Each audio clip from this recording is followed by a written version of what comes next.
When I first set foot onto the fabled Bud's training grinder, I read the saying, "The only easy day was yesterday." TOEDWY, written in gold on blue above the asphalt. It is a simple yet profound statement that became my daily companion as my character was ground down and rebuilt over 9 long months. Did that saying mean that yesterday was easy, or that today was going to be harder than yesterday? Nope. None of that really mattered. What it meant was that I had to deliver results with all I had, right here and right now. It meant I had to show up and put out 100% and then do it all again tomorrow. The memory of yesterday is easy because it's over. And tomorrow hasn't happened yet, so don't worry about it. Just focus on performing right now. That saying was speaking to the need to develop determination, which goes hand in hand with the warrior-like discipline we've been talking about. TOEDWY encouraged us to remain determined to stay focused 100% every individual moment to keep driving forward. It encouraged us to learn new skills, gain new knowledge, and to perform under duress and in all sorts of crazy situations. Those who accomplished this every day for 9 months and beyond had the privilege of serving alongside America's finest warriors. Perseverance. If determination is the will to keep showing up and putting out 100% every day, then perseverance is the discipline to follow through and keep on going no matter what obstacles stand in your way. During Operation Desert Storm, a SEAL buddy of mine, Lieutenant Dietz, ran a highly successful diversion mission that tricked Saddam Hussein's forces into believing the US Marines were storming their beach. It was a classic frogman operation, but during the planning they struggled with how to move huge amounts of explosive to shore. Bringing the C4 in by boat would increase the risk of detection. Swimming it in would make the loads smaller, but it was still problematic because it would require multiple trips back and forth, and in the interim would expose the team to sharks and, if spotted from shore, vulnerable to attack. Finally, a younger SEAL suggested floating in the C4 haversacks on boogie boards. After a few moments of disbelief, Tom decided he liked the idea and sent a request for blacked-out boogie boards to the headquarters in Coronado, California. The desk-bound combat vet who received the request said out loud, "What the hell? I thought you were fighting a war over there." Once the operational nature of the request was understood, however, the boards were sent, the trick worked, and the mission was a success. There are a couple points to this story. First, SEALs will always persevere to find a way or make one. Second, they will never give up. SEALs persevere against all odds because they believe that failure is not an option. This doesn't mean that they can't fail or that things never go wrong. Rather, it means that they don't accept the concept of failure. You don't fail. You find a way, make a way, or learn again how not to do something. Learning what doesn't work and creating a new way is a success. With this approach to learning and mission execution, you can't fail in the traditional sense of the word. You simply keep trying until you succeed, learning through trial and error along the way. That's the virtue of perseverance at work. To become as innovative and persistent as a SEAL requires a high degree of risk tolerance and commitment to the task. It must start with your self-dialogue. As Yoda implores, do or do not. There is no try. Never suggest something can't be done, and if you decide to do something, then commit to seeing it through. Learn to adapt, improvise, and overcome any obstacles as you find a way or make one.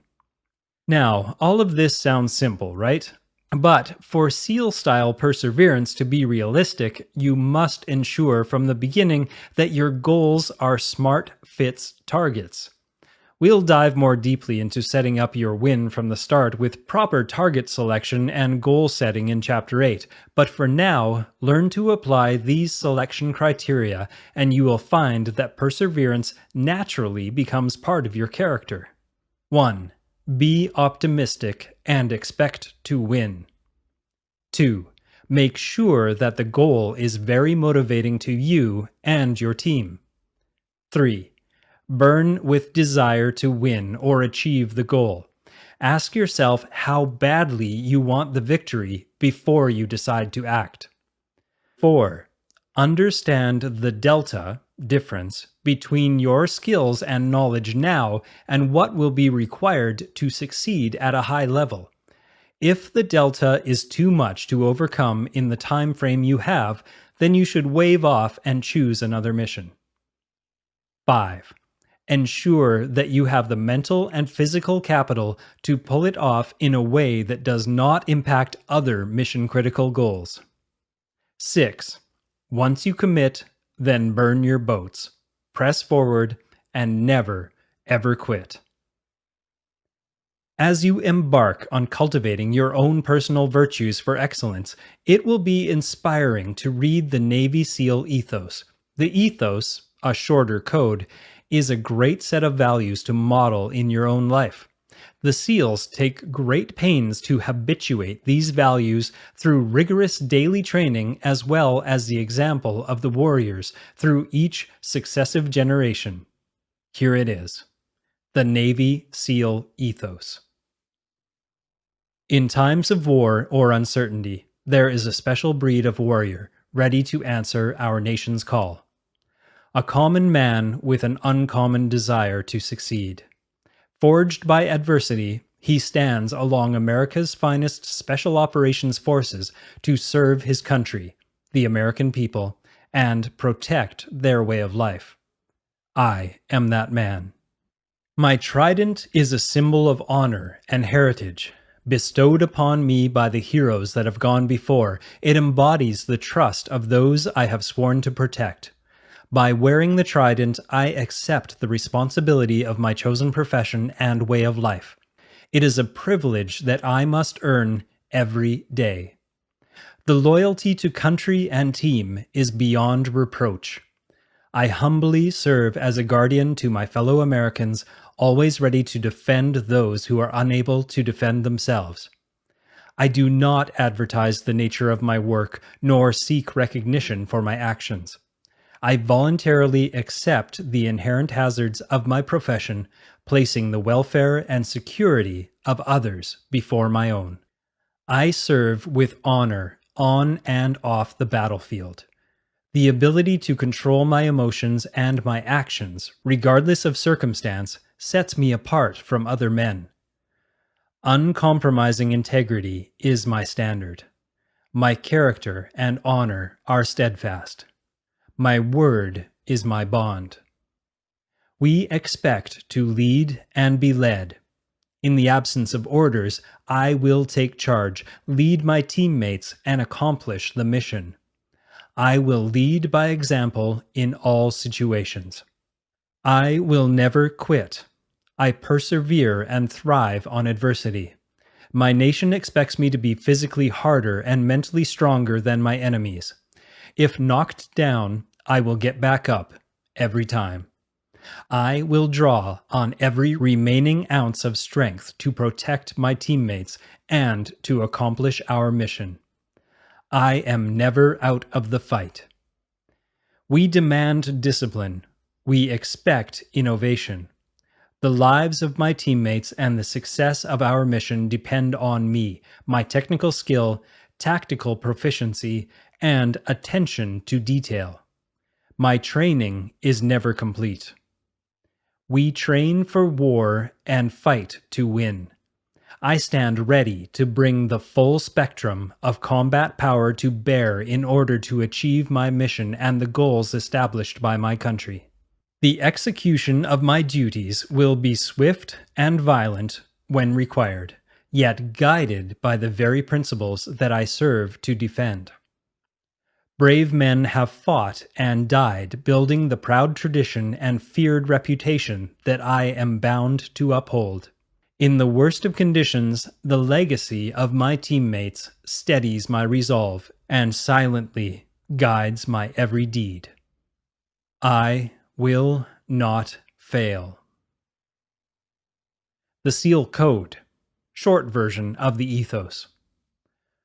Loyalty to country, team, and teammate. Serve with honor and integrity on and off the battlefield. Be ready to lead, ready to follow, and never quit. Take responsibility for your actions and the actions of your teammates.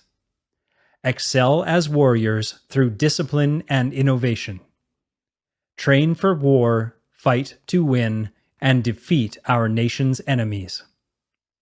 Earn your trident every day. Chapter 7. Sheepdog Strong. The last of the SEAL ethos statements is, earn your trident every day. Earning your trident every day is a reminder that the destination is never the goal. Once you become a SEAL, it is then incumbent upon you to seek and sustain the skills of the warrior and leader. The training is endless and relentless. You are never there and can never rest on the glow of past accomplishments. This is another powerful guiding principle for your life. The world changes so fast now that you can't afford to throttle back or take things for granted. If you do, you will soon find yourself scrambling from behind or watching from the sidelines, wondering what the hell hit you.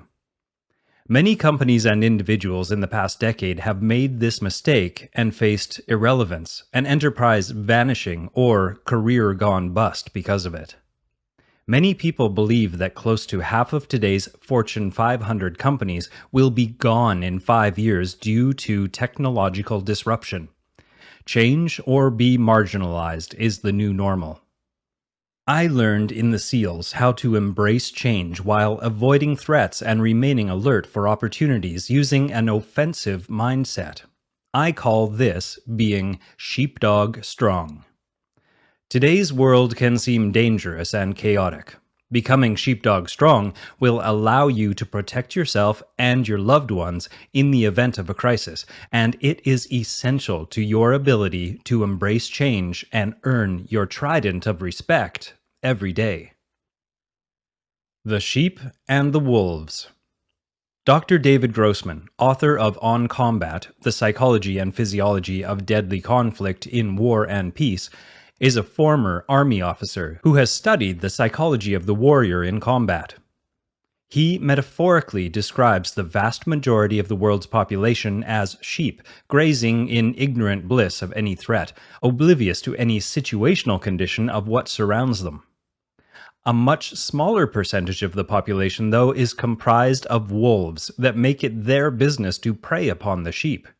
The wolves are prone to violence and are comfortable taking what is not theirs without conscious intervention. The wolves tear into the weaker sheep while the others, and society at large, pay scant attention. Fortunately, there are folks like you and me, a fractional percentage of the population who straddle the line between the sheep and the wolves. This is the group Grossman passionately studies. He identifies us as sheepdogs. We keep our eyes on the wolves to protect the sheep. The sheepdog is the soldier, sailor, marine, coast guard, police officer, ethical leader, and good Samaritan. It also needs to be you, if you are not there already. During quiet times, the sheep want little to do with the sheepdogs, feeling they are best if out of sight, out of mind. Sheepdogs can make people nervous because they sense that the sheepdog is comfortable with violence. My neighbor, when he didn't see me for a few days, assumed I'd been gallivanting through foreign lands rolling up the bad guys. He loves that a SEAL is his neighbor, but I can tell that my knowledge, skill, and confidence make him nervous. Perhaps he fears that in mid-conversation I will lose it and rip his head off. Sheepdogs carry a heavy burden. Though trained for violence, they are often the most disciplined and well-adjusted members of society. The sheepdog knows his three P's and one thing and is committed to making a difference in the world through service. His violence differs greatly from the violence of the wolf. It is only used in defense and if absolutely necessary. Bound by a strict code of ethics and sense of duty, the sheepdog is trained to control the application of violence like a faucet meters water. Recently, I read the following headline.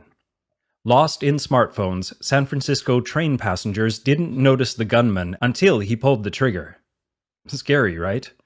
The smartphone is just the latest in a long line of external stimuli that have allowed many to act like sheep by taking their eyes off the important things in an endless distraction of info and entertainment. TV started the trend, web surfing and social media saturated us with it, and now texting, tweeting, and playing games on smartphones is putting the final nail in the coffin of awareness. The sheepdog has noticed this trend and learns to control use of the smartphone when his awareness is needed in public. Here are some rules of engagement. 1. Stop being passive. Commit to being a sheepdog and making a difference. Pull your head out of the sand and pay attention to what's going on around you. Remember, you are earning your trident of respect every day. 2. Activate your internal radar. We all have internal radars that can sense danger, but most people have them switched off. Marine Colonel Jeff Cooper's color system is helpful to learn here. A. Complete ignorance is white. Your internal radar is off. You are in the flock of sheep. B. Passive alertness is yellow. This is where your internal radar is switched on and passively scanning for threats.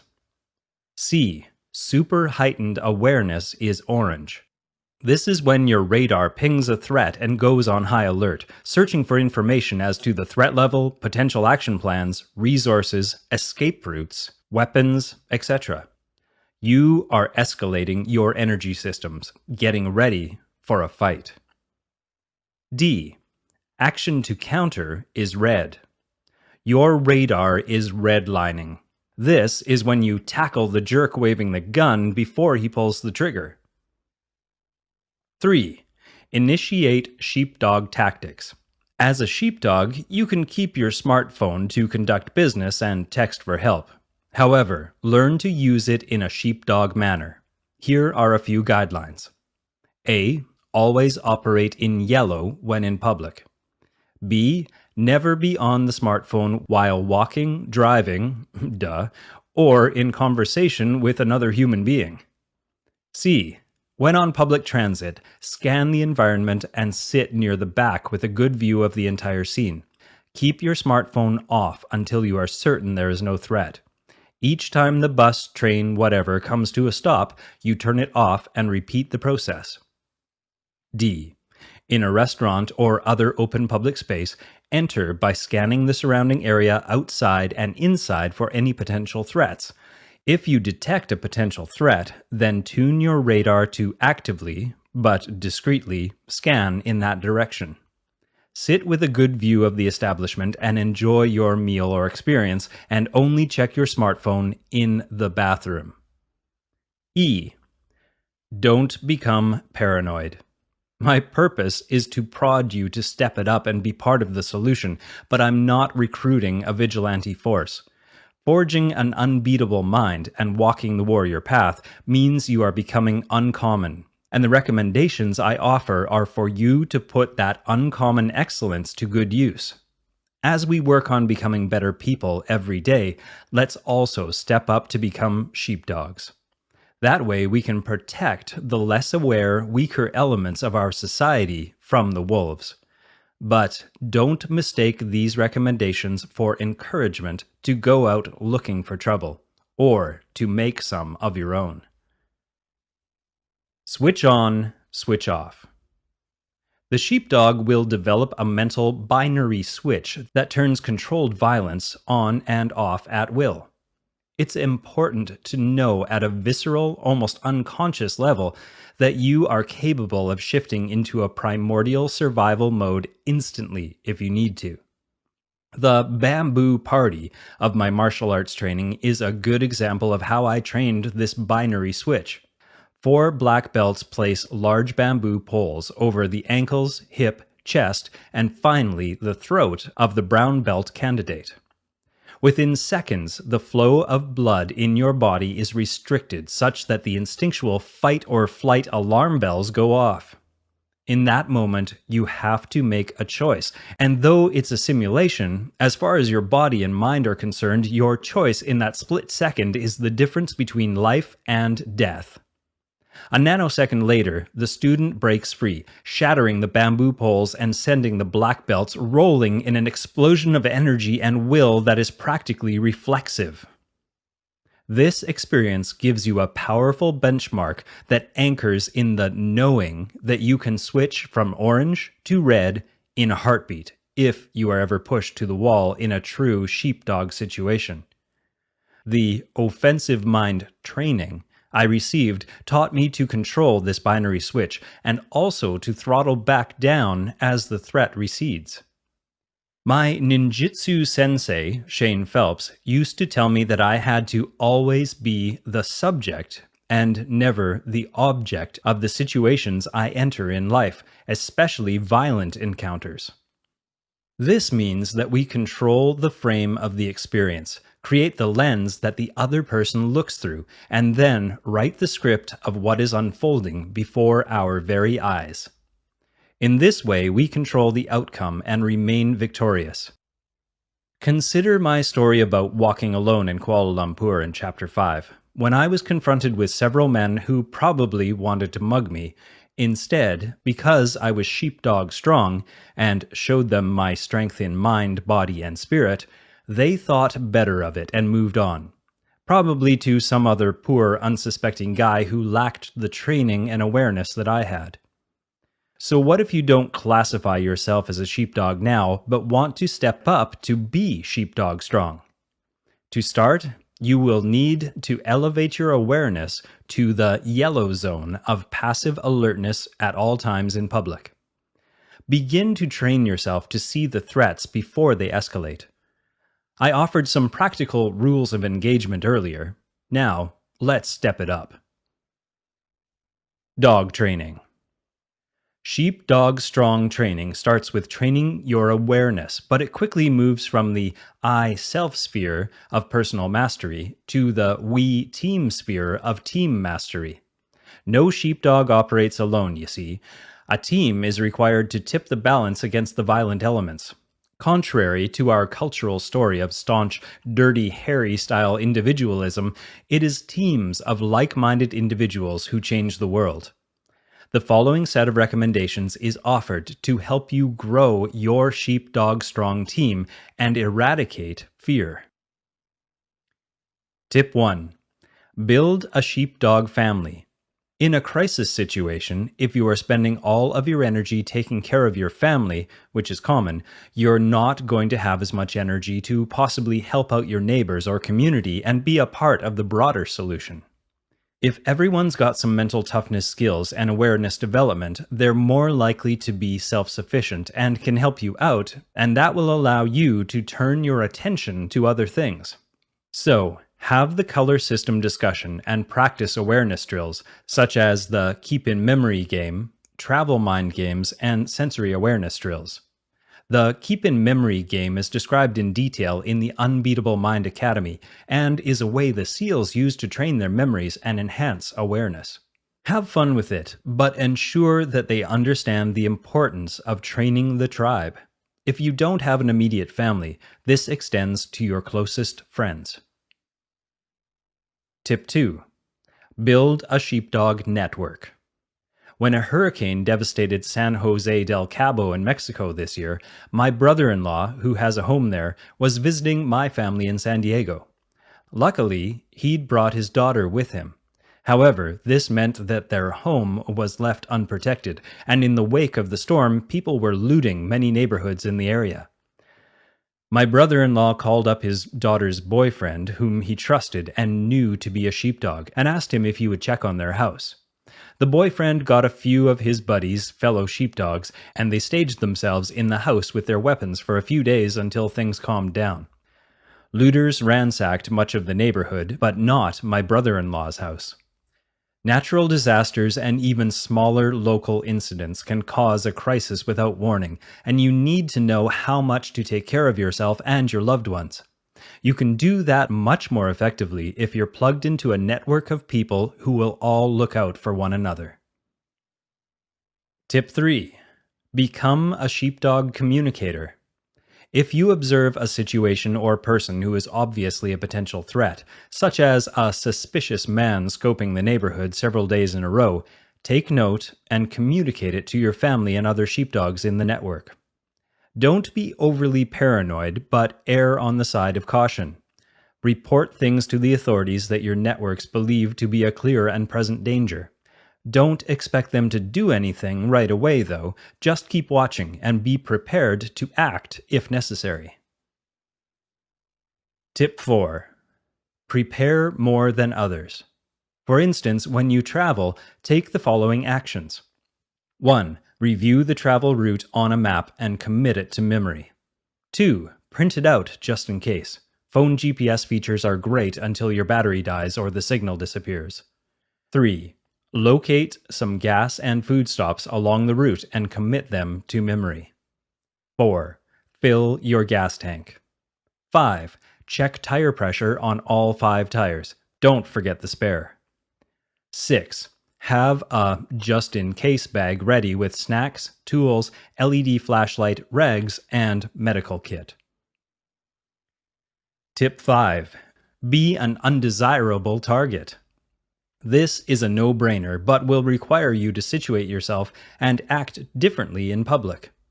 This can include carrying yourself more confidently and avoiding areas that make you vulnerable, that are not well lit, are desolate, such as large parking structures, or just give you the heebie-jeebies. Keep a high-powered LED flashlight in your car. The flashlight should be able to blast about 1,000 lumen. If someone you don't recognize approaches you at night, blind them with it and, if necessary, use it as a weapon. The light will ward off 99% of the wolves and give you time to escape, as their night vision will be shot for a good 5 minutes. Tip 6. Mentally prepare to do things you previously imagined unthinkable. This is tough for some people, and you don't have to go bonkers with it. Simply visualize yourself dominating a fight by kicking the groin, gouging eyes, and thumping the evildoer in the neck with your pipe arm. If you want self-defense training, I recommend target focus training, Krav Maga, or attending our SEALFIT SOF Immersion Academy. When you can see yourself winning the fight in your mind, then you will be more likely to respond offensively and not freeze in a real-life situation. A very real but extreme example is provided from one of my South African friends. There, car hijackers would stop people in their cars, simply shoot them, and take off with their cars. In that environment, you would not wait for the thug to come to your car, but would use your car as a weapon and get out of Dodge. Once I was in Kenya on a mission traveling on a highway when we passed a bus lying on its side. A fire was burning and there appeared to be injured passengers inside. Our first instinct was to stop and help, but the Kenyan Special Forces driver skirted around it. He later told us it was a honey trap, where the perpetrators were trying to bait sympathetic foreigners to stop so they could mug them, or worse, kidnap them for ransom. If our driver hadn't been mentally prepared for these kinds of threats, which are unique to his environment, who knows what fate may have befallen us? The world is dangerous and chaotic. Destiny sure favors the prepared in body and mind. A final note. Being sheepdog strong requires that you set aside worry about what others think of you. Many may think your training and preparation to be extreme. Don't make a big deal of it, because those same people will be running toward you, frantically waving their arms when something goes awry. At the same time, be very discreet and have fun with the training. It is not my intention to turn you into an outlier. Quite the opposite. I want you to be a leader, and to be viewed as the one willing to go the distance to train and prepare body, mind, spirit, and team for some serious kick-ass if the wolves come around. This is admirable and frankly necessary if we are going to maintain order in a world going slightly mad. In the next chapter, we will further discuss how we can advance our performance with 5 critical skills for leaders to learn.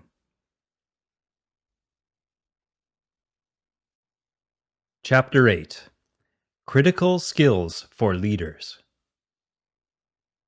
One of the greatest ways to avoid trouble is to keep it simple. When you make it vastly complicated, and only a few high priests in each department can pretend to understand it, what you're going to find all too often is that those high priests don't really understand it at all. The system often goes out of control. Charlie Munger.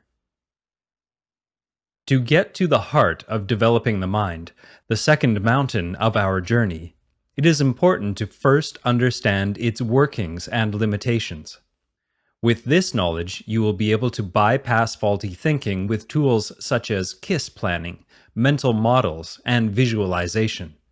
Whether you lead a multinational corporation or a classroom of active kids, as a leader, you need to be using your full mental capacity to make the best decisions in the future. But that is easier said than done because the mind is tricky and prone to leading us down the wrong path. You could say that it is easy to be clever, but much more difficult to be wise. Wisdom must be trained or attained through much trial and error. The 5 keys to mentally tough leadership presented in this chapter will help you break up old patterns and replace them with new programming, leading to better choices. You will learn to avoid the mental tricks and traps that mess us up and to access a deep level of wisdom. Let's start by looking at the actual brain and the 3 components, or mini-brains, that make up our whole brain. Then we will try to dissect how these parts of our brain cause us to behave the way that we do. Next, we will introduce several mental models that will help you avoid traps such as groupthink, procrastination, and analysis paralysis. Finally, we do a deep dive into how to use your mind more powerfully through visualization and positivity. To kick off this journey, let's take a field trip to the brain zoo. Train the zookeeper. I'd be wealthy if I had $1 for every time I put my foot into my mouth and down into my chest by jumping to a conclusion utterly devoid of truth or operating out of some boo-inspired bias. So would you, I'm willing to bet. Even Charlie Munger and Warren Buffett, who run Berkshire Hathaway and are considered the savviest investors in the world, don't trust the workings of their minds. Instead, according to Charlie Munger, see Poor Charlie's Almanac, The Wit and Wisdom of Charlie Munger, they rely on mental models to help them frame better decisions and avoid the machinations their minds play, which they believe lead to flawed thinking. Research over the last decade has peeled back the curtain on how this brain zoo operates. Using MRI and sensitive brainwave measurement equipment, scientists have been able to see what happens chemically and electrically in the brain when you perform certain actions. Different areas of the brain light up with chemical and electrical activity when you drive, have sex, or react to stress. The brain has been mapped based upon function and compared to the brains of other species. This information is to be taken with some skepticism because of the sheer complexity of the human brain as an organ and the inability to truly understand the workings of the mind as consciousness. But the point is that we are constantly increasing our knowledge of how we think, process information, and make decisions. As someone for whom mental strength and clarity is paramount, it's important that you try to stay on top of new developments in this area. Let me give you a head start. Generally speaking, there are three compartments of the brain. Let's call them mini brains. They have evolved over time, each building on top of each other to form the brain we have today. These mini brains developed along a chronological timeline and have different roles. The reptilian brain is formed from the brainstem and cerebellum. This is the oldest brain. It is almost identical to a reptile's brain, hence the name. The reptilian brain regulates basic life functions like breathing, heart rate, and respiration, functions of the brainstem, balance, posture, and movement coordination, the cerebellum. It is also responsible for hardwiring behaviors from memories, so this is where deeply rooted training information is stored and retrieved. It may also be safe to assume that this brain is a component of the subconscious mind. The mammalian brain evolved some 300 million years ago, so you probably don't remember it happening. It is called the mammalian brain because it is similar to the most evolved part of all mammals' brains. The prominent behaviors it regulates are the fight, flight, or freeze response and our need to feed and reproduce. It is also responsible for emotional behavior and regulating chemical and hormonal activity. When you get depressed, you can blame the mammalian brain. But you can then thank it for regulating your body temperature, blood sugar levels, digestion, hormonal balance, and other important things. The mammalian brain houses the pituitary gland, which is the master hormone gland, and the pineal gland, which regulates sleep. It also includes the hippocampus, which is your memory storing and sorting tool, and the amygdala, which sifts and filters incoming information for threats and opportunities. This subbrain is largely responsible for the bias towards negativity so prominent in the human condition, which we discussed earlier. The fear wolf spends most of his time lurking here and sending fear signals to the third subbrain. The third subbrain, the monkey brain, is the most recent addition to the zoo and is the seat of awareness, cognition, problem-solving, and creativity. It is most properly called the neocortex and is the command center where we reason, plan, intellectualize, analyze, verbalize, and learn. It also allows us to interpret events and react to them accordingly. This new brain of ours is so complex, it would be an injustice to try to summarize it here. When someone says you are operating out of right brain or left brain thinking, they are referring to the hemispheres of the neocortex.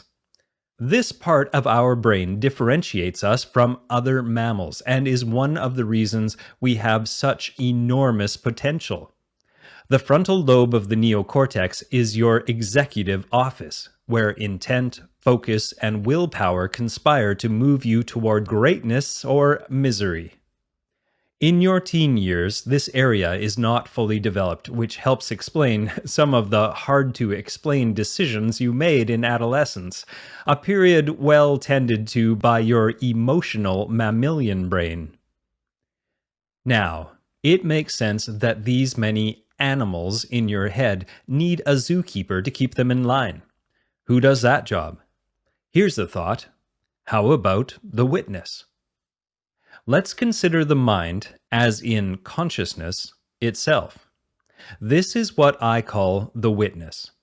The witness exists independent of the organ of the brain. Many scientists and certain philosophers like to reduce the mind and consciousness to correlates of chemical releases and electrical firings in the brain. Feel free to openly laugh when I say this. Whatever you do, don't believe them for a minute. These are simply neurological byproducts of the mind, thinking, accessing memories, imagining, perceiving, dreaming, and feeling. Your experience of a conscious mind certainly has chemical and electrical correlates, but it is a mistake to define consciousness as mere brain electrochemical signaling. Studies of near-death and out-of-body experiences support this idea. The yogis and other Eastern spiritual traditions believe that the mind is consciousness, and consciousness is one's unique soul using the organs of thinking and feeling, the brain, heart, belly, nervous, and neuroendocrine systems, to make meaning and to create your reality. The mind not only has its own unique imprint, like a fingerprint of the soul, it makes meaning from the collective stimulus of life experiences and has an interconnection to other beings and to a universal intelligence, the latter being the vast spirit that runs through all things. So, if the mystics are to be believed, and science is proving them right every day, then consciousness transcends, yet includes, the matter and functions of the brain itself, and it requires the brain to function well in our human form. But an untrained brain-mind is like an untrained body, weak, lethargic, and not very functional. To connect with and control this intricate mind, you must train your neocortex to acknowledge that it isn't the only animal in town, nor is it in charge. Only then can your witness get back into the seat to become the zookeeper and direct the activities of the mind brain. The problem is that we have largely denied the witness in our culture, instead identifying almost exclusively with thoughts in our brain as being the main thing. The thinker, the neocortex, doesn't want to give up the position it has been anointed with. Moreover, the neocortex is like a wild monkey.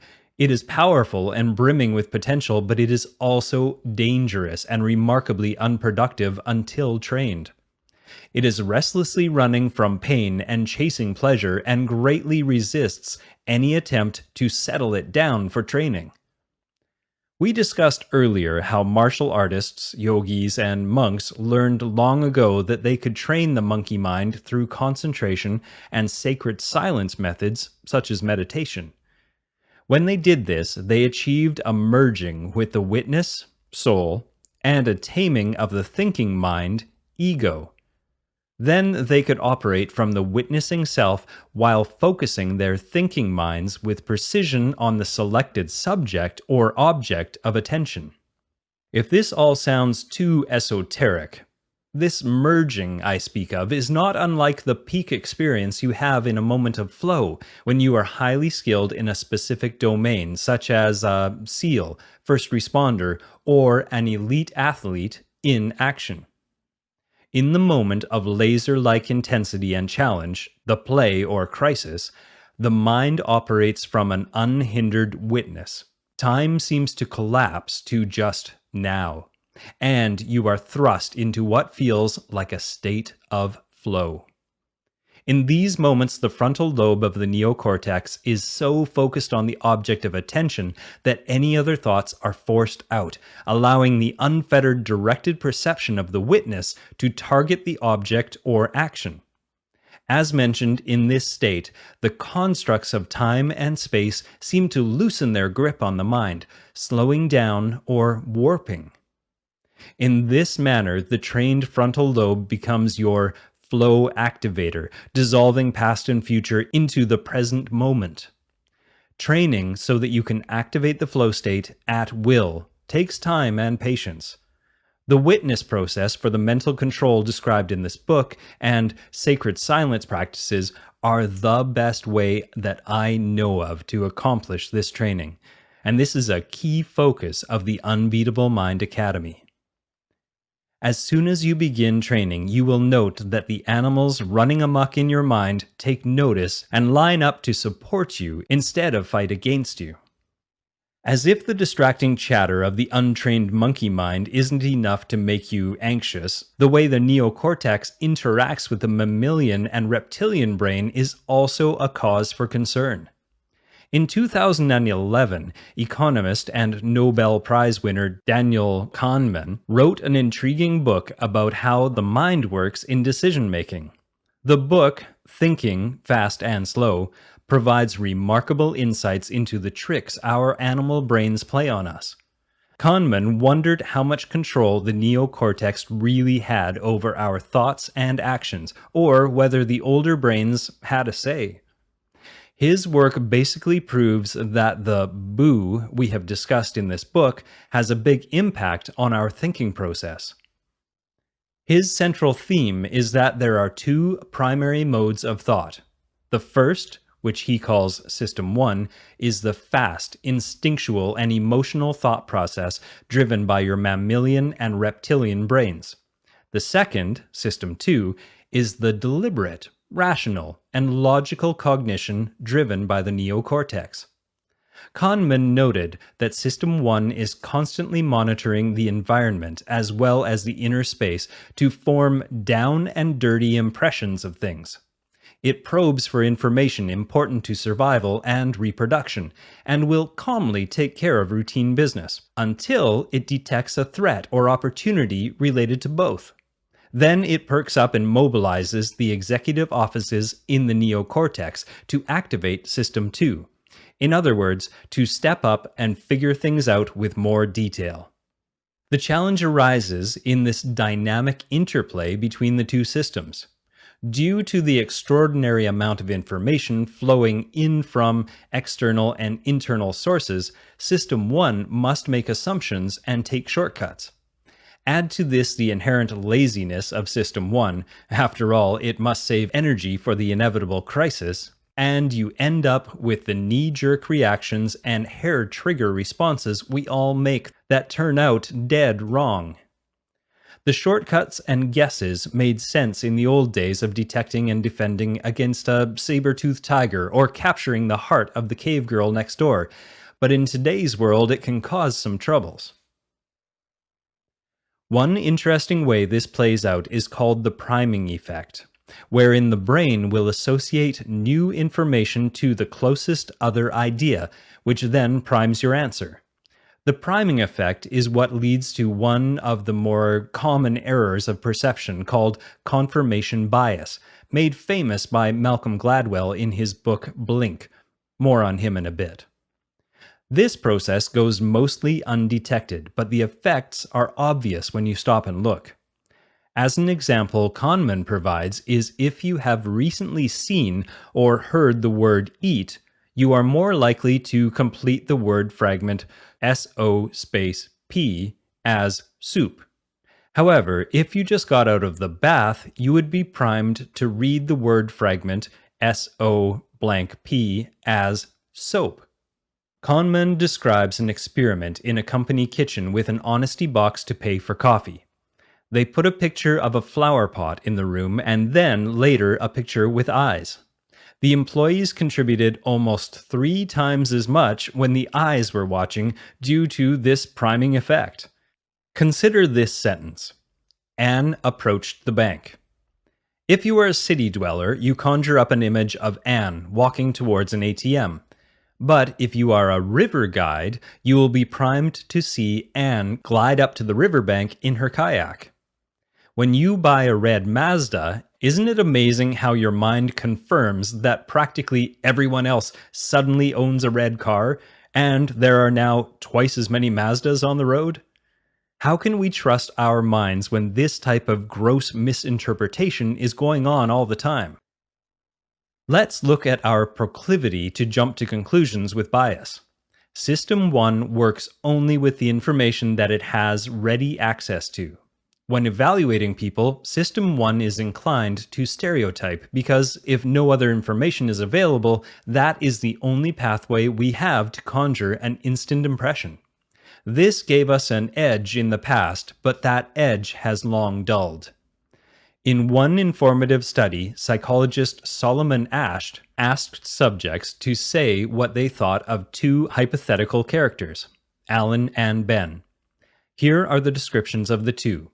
Alan, intelligent, industrious, impulsive, critical, stubborn, envious. Ben, envious, stubborn, critical, impulsive, industrious, intelligent. As you hopefully noticed, the descriptors are identical but for their order of delivery. Subjects consistently rated Alan favorable to Ben because the initial traits in the list impacted the first impression meaning of the traits appearing later. The halo effect, when you transfer a trait such as good looks onto character when there is no other evidence to support that notion, is another manifestation of the priming effect of System 1. Sales professionals are familiar with another gadget called the framing effect. How information is framed affects how it is processed. My friend Oren Klaff, best-selling author of Pitch Anything, uses the framing effect to dominate pitches for financing with great success. He has demonstrated how people unconsciously frame in negotiations and how you can break your frames and establish a new frame when you have the edge, albeit temporarily. A final example of how System 1 distorts System 2 thinking is with loss aversion. The System 1 mammalian brain will see losses as a threat and cause us to avoid them at the expense of gains. After all, threats are more urgent than opportunities. Consider the following example. You are offered a gamble on the toss of a coin. If the coin shows tails, you lose $100. If the coin shows heads, you win $150. Is this gamble attractive? Would you accept it? Rationally, it's a good gamble because the expected value is positive. But most people reject this gamble because the fear of losing $100 is more intense than the hope of gaining $150. This loss aversion comes into play in all forms of negotiations. Since losses are felt more keenly than gains, the side that stands to lose will fight harder against it than the other side fights for it. It is also prevalent when it comes to cutting investment losses, which is why we tend to hold on to a losing stock. Selling a losing stock actualizes a loss, while selling a winning stock actualizes a gain. System 1 thinking will favor the latter over the former. Shortcut, the Gladwell effect. Now that I have dumped liberally on the human brain for its shortcomings, I wonder how we can shore it up for better decision-making. Malcolm Gladwell, in his book Blink, The Power of Thinking Without Thinking, introduces us to the concept of mental intuition, which is gained through deep expertise in an area one is passionate about and spends a ton of time in. Gladwell tells us those who master a skill, whether it be chess, basketball, or firefighting, are able to respond intuitively to a situation at a glance. The chess or basketball moves flow spontaneously and are almost always strong and creative. The firefighter, who has a sudden urge to escape a burning house just before it collapses, senses the danger intuitively without knowing how. Gladwell posits that expertise at this level is formed from an intersection of deep knowledge and experience, expert skill, and presence. So, based upon what we have learned about the brain so far, we can assert that this expertise is developed in the mammalian brain, which unconsciously picks up on nuanced cues in an activity or environment one has great mastery over. The mammalian brain, System 1, presents the cues to the neocortex, System 2, at opportune moments for advantage, which show up as a genius or creative brilliance. Since the mammalian brain has been well primed to look for nuance, those are now available to the thinking part of the brain and show up as insights. The neocortex, when trained or naturally in a present state of awareness, will be able to interpret these messages easily. Now, according to Gladwell, the capacity for this type of unconscious intuitive behavior takes years to hone, at least 10,000 hours worth of practice. But here's the catch. Gladwell's assertions are based on a common, untrained mind. Yes, intuition can arise due to deep concentration on a narrow set of skills over a long period of time, but I believe it can be accelerated greatly when we train as I offer in this book. My premise is that when we actively engage in training the whole body-mind system rather than allowing our development to be shaped gradually or haphazardly, then we are able to access the same level of genius that Gladwell speaks of in shorter periods of time. My experience in the SEALs and with my trainees has proven to me that this is possible, though scientific validation may be lacking at this writing. A word of caution. Though intuitive genius is a worthy goal, you must still use a two-pronged approach to training. What I mean is that as you train your mind, you must also examine your boo, or that intuitive inspiration you receive may be primed with flawed beliefs. This presents an awkward paradox. Do you trust your gut implicitly, or use it as a guide while seeking external validation? Perhaps the setting will dictate. In an existential crisis, you will need to trust your gut, but in a multi-million-dollar business deal, it's a good idea to trust, then verify. The point is that even established experts remain at risk of mental traps caused by improperly interpreted intuitive moments. Like Warren and Charlie, SEALs also safeguard against this by using mental systems to better frame and back up their decisions. Models like this provide an insurance policy against the zoo brain's tricks and traps. Use mental modes. It is clear now that erroneous thinking is common and leads to botched communications and mission failure all the time. The mental challenges described previously produce 4 productivity killers. 1. Procrastination, delaying action due to imperfect information. 2. Perfectionism, delaying action due to imperfect plan. 3. Analysis paralysis, delaying action by trying to analyze too much information. 4. Groupthink, taking the most tepid action poisoned by the confirmation bias of a group. Using mental models will speed things up and diminish or eliminate the impact of these 4 killers. Mental models frame a problem with good questions and create a standard for how to make a decision or create a plan.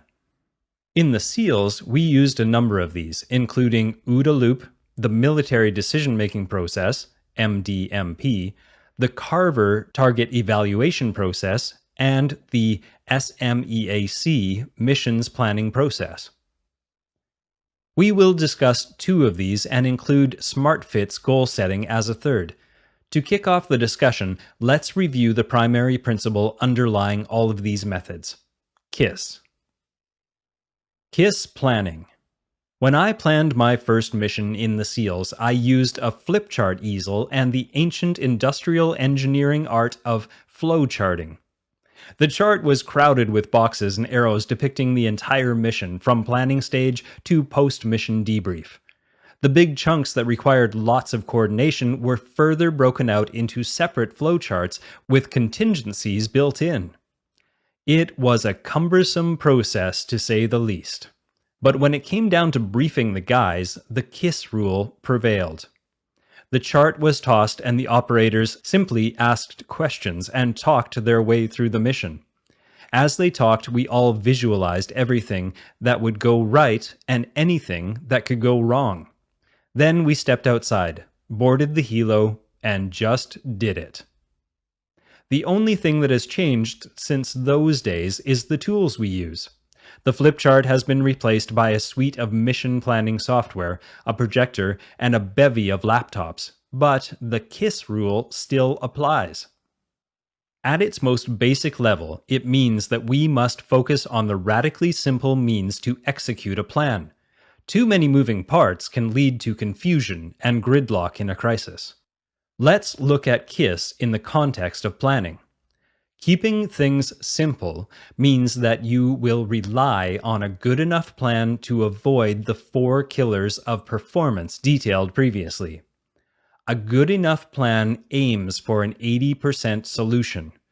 As soon as you begin to execute, you will get feedback, and then you will immediately tweak your plan with another good enough solution. Thus begins the success cycle. Create a KISS plan using Smart P Fits, SMEAC, or PROP. Fail fast forward, F3, with rapid execution. Accentuate the feedback, OODA loop. Develop new KISS plan. Execute again. Receive feedback, and the success cycle continues. The KISS plan has 4 components. The first is to select a target that fits the mission. The second is to develop a Smart P mission statement goal to attack the target.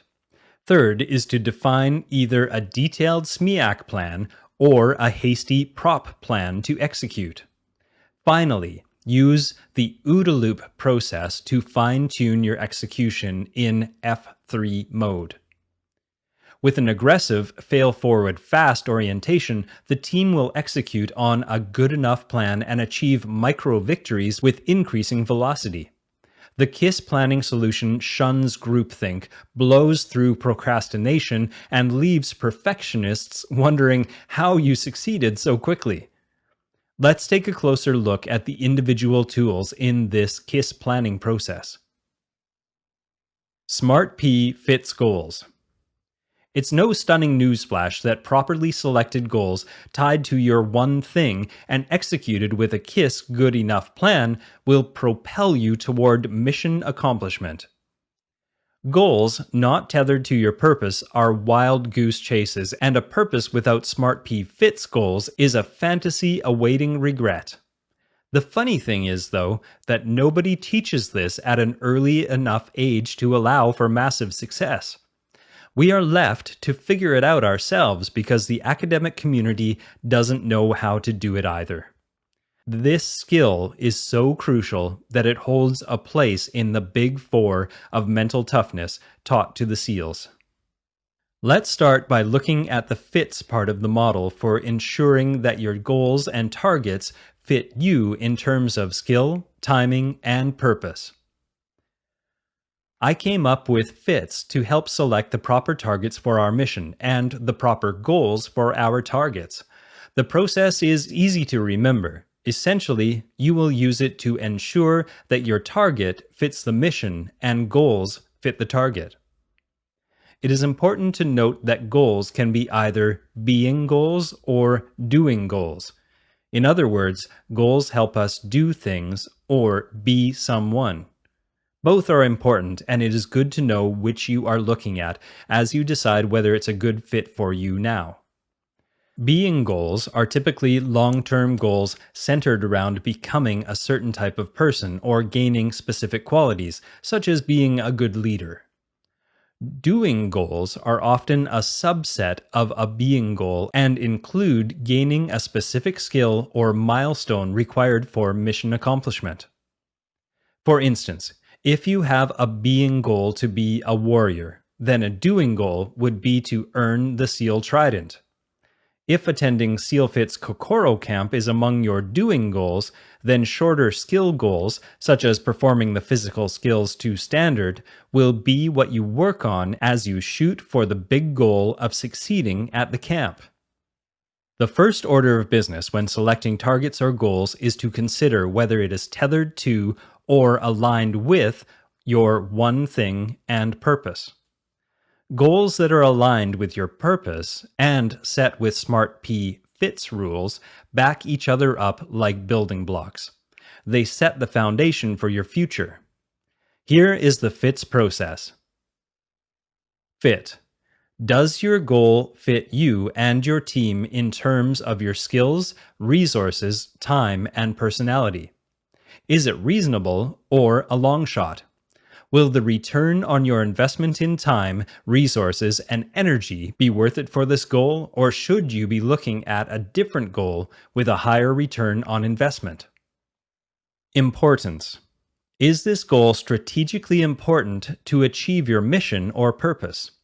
Will your mission fail if you do not achieve this goal? Is there another, more vital goal you should be directing your precious energy on? Timing. Is this the right time for this goal? What has to happen first for this goal to become a realistic achievement? Is there some other goal or target whose timing trumps this one? Simplicity. Is this a KISS goal? Can you break the goal into smaller micro goals, aka stepping stones, to increase the simplicity and your chances of succeeding and gaining momentum toward actualizing your vision? Once you are certain that your target or goal fits you, then you will move to step 2 and state it in SMART P terms to maximize your chances of success. SMART P fits goals are precisely stated and possess attributes for effective execution. First, they are specific and detailed rather than vague. Part of the detail is that they are measurable, and it is easy to determine their progress. In addition, they are assessed as achievable, which is first assessed when you determined that the goal fit you. Achievability speaks to your skills and available resources. Next, the goal must be relevant, such that they make sense in the context of your overall vision and life direction. Then, as stated already, the goal must have a time boundary for achievement. A goal time frame that is too short or too long can be a setup for failure. Finally, all goals must be positively stated to avoid subconscious negativity that may erode progress. My friend Kyle Maynard set a goal to climb Mount Kilimanjaro. Here was the hitch. Kyle doesn't have any arms or legs. Many would think that this goal was not realistic or achievable for him, and it may not have been were it not for his incredible determination. He had promised a dying friend that he would spread the man's ashes at the top of the mountain, and so, fueled by a powerful why, Kyle took more than 2 years to plan his adventure. Though others may not have understood, the personal importance of this trek is what also made it a fitting goal for Kyle. His long planning time frame made the goal more realistic, and his honest assessment of his physical capability and discipline made it achievable. He ultimately bear crawled up the entire mountain to the summit, a remarkable success. 2 years ago, I set a goal to improve a physical skill I needed for the CrossFit Games. I declared that I would learn to do double unders in 3 months. 2 revolutions of a jump rope in a single jump is called a double under. 2 months later, I hadn't gotten even close, and I realized that I had violated my goal-setting method. I asked myself, Mark, why take on a goal unless you intend to take it seriously? The answer was I shouldn't. Nor should you. So I revised my goal to this: to perform 20 perfect consecutive double unders by March 30th. The goal was specifically stated, measurable, 20. It was achievable. At the time, I could do about 5 in a row, and I owned a jump rope and could easily practice the skill 3 to 4 times a week. It was relevant. I wanted to compete in the CrossFit Games Open. And it was time-bound and positively stated. I gave myself 3 months and a deadline. I wrote the goal down and checked in with it weekly. Do you think I hit it? Yes. Easy day. But if I hadn't restated it in those terms and given it proper attention and consistent energy, I'd still be wishing I could do it. Let me dig deeper into why SMART P Fit's goals work so well. First off, properly selected targets ensure you are focused on the right things, and smartly articulated goals ensure that you are employing the KISS principle with focused determination to achieve them. Without refined targets connected to our one thing and purpose, and well-set goals to keep us focused, we are easily distracted and our energies become diffused. Properly crafted goals with a strong implementation plan replace fantasy with reality and mobilize your efforts with an uncommon level of commitment.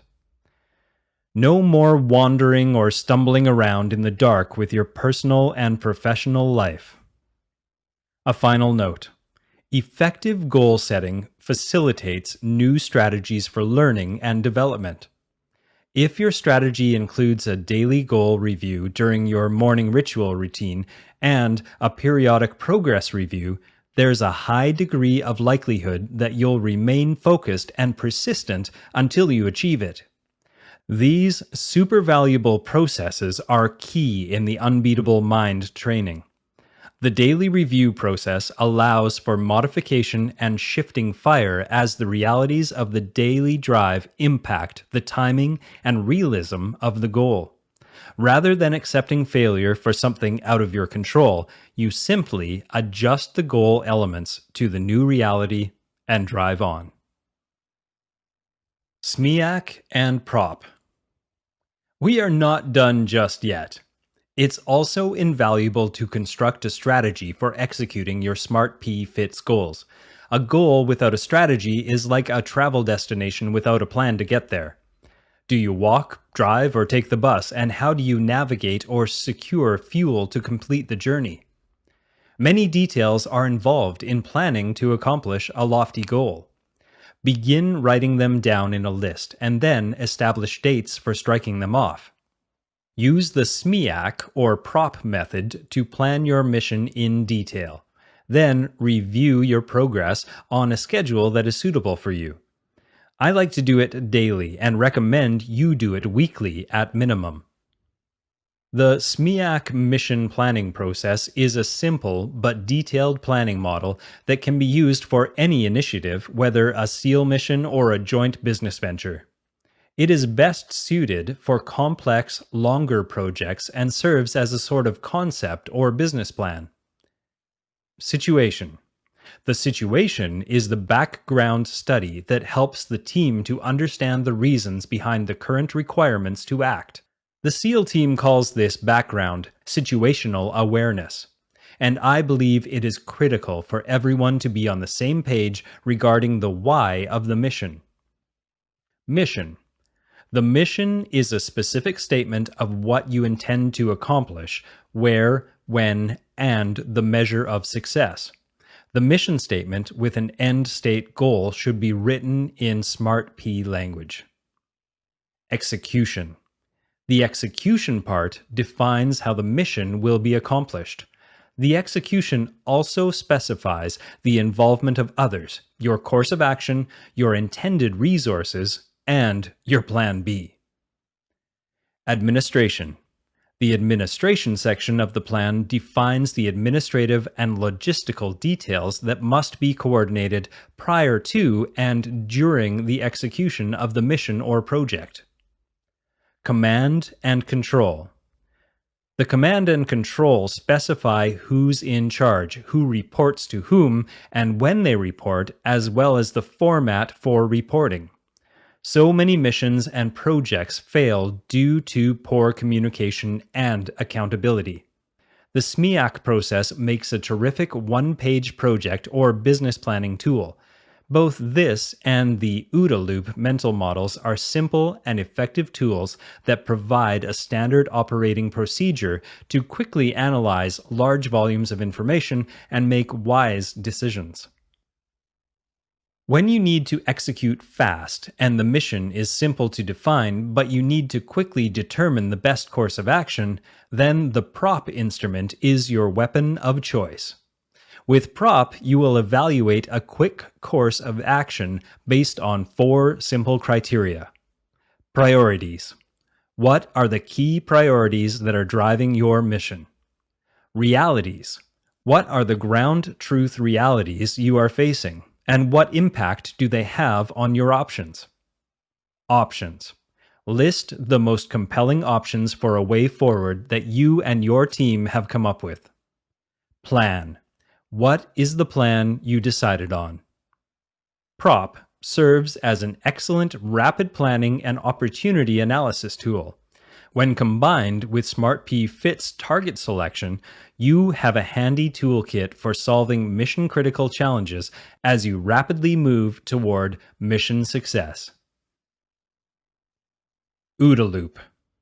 Once you jump out the door on a mission, the planning stages are over, and now you are into rapid execution. F3, or Fail Forward Fast stage. In this stage of your success cycle, you will use OODA loop, developed by the late Air Force Lieutenant Colonel John Boyd. This brilliant man was a fighter pilot who ended up designing aircraft for the Pentagon.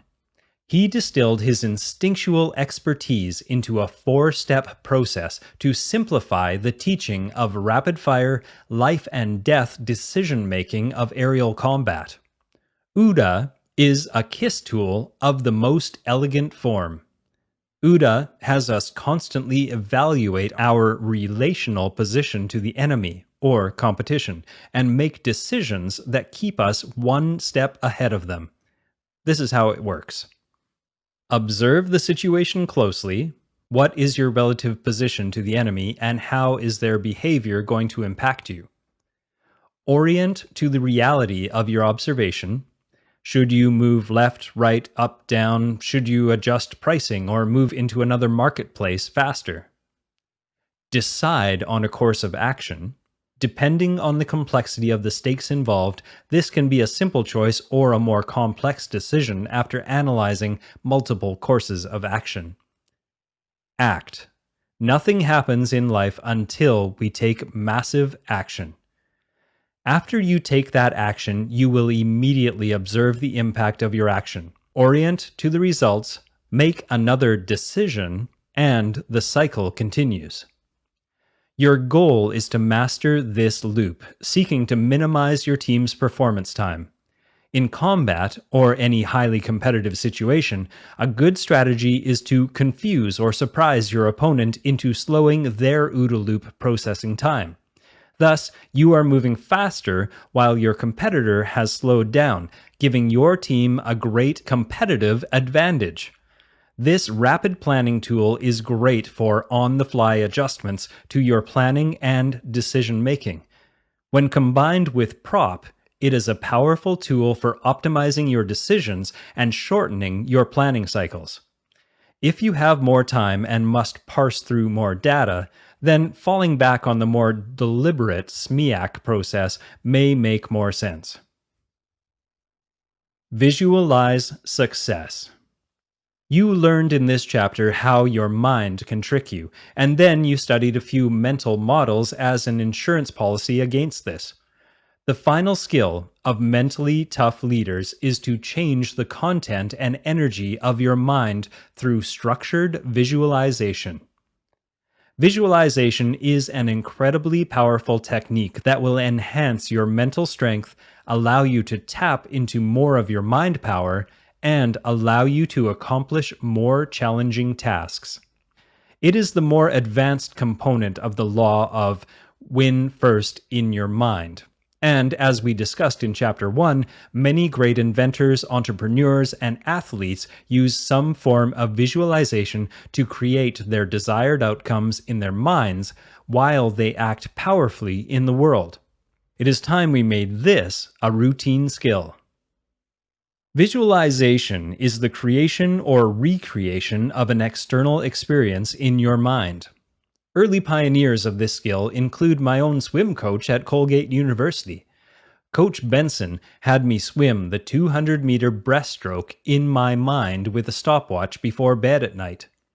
Other sports psychologists and top coaches began using visualization to enhance performance in the 90s, and most Olympians report using it with great benefit in their training. There are two major forms of the practice of visualization.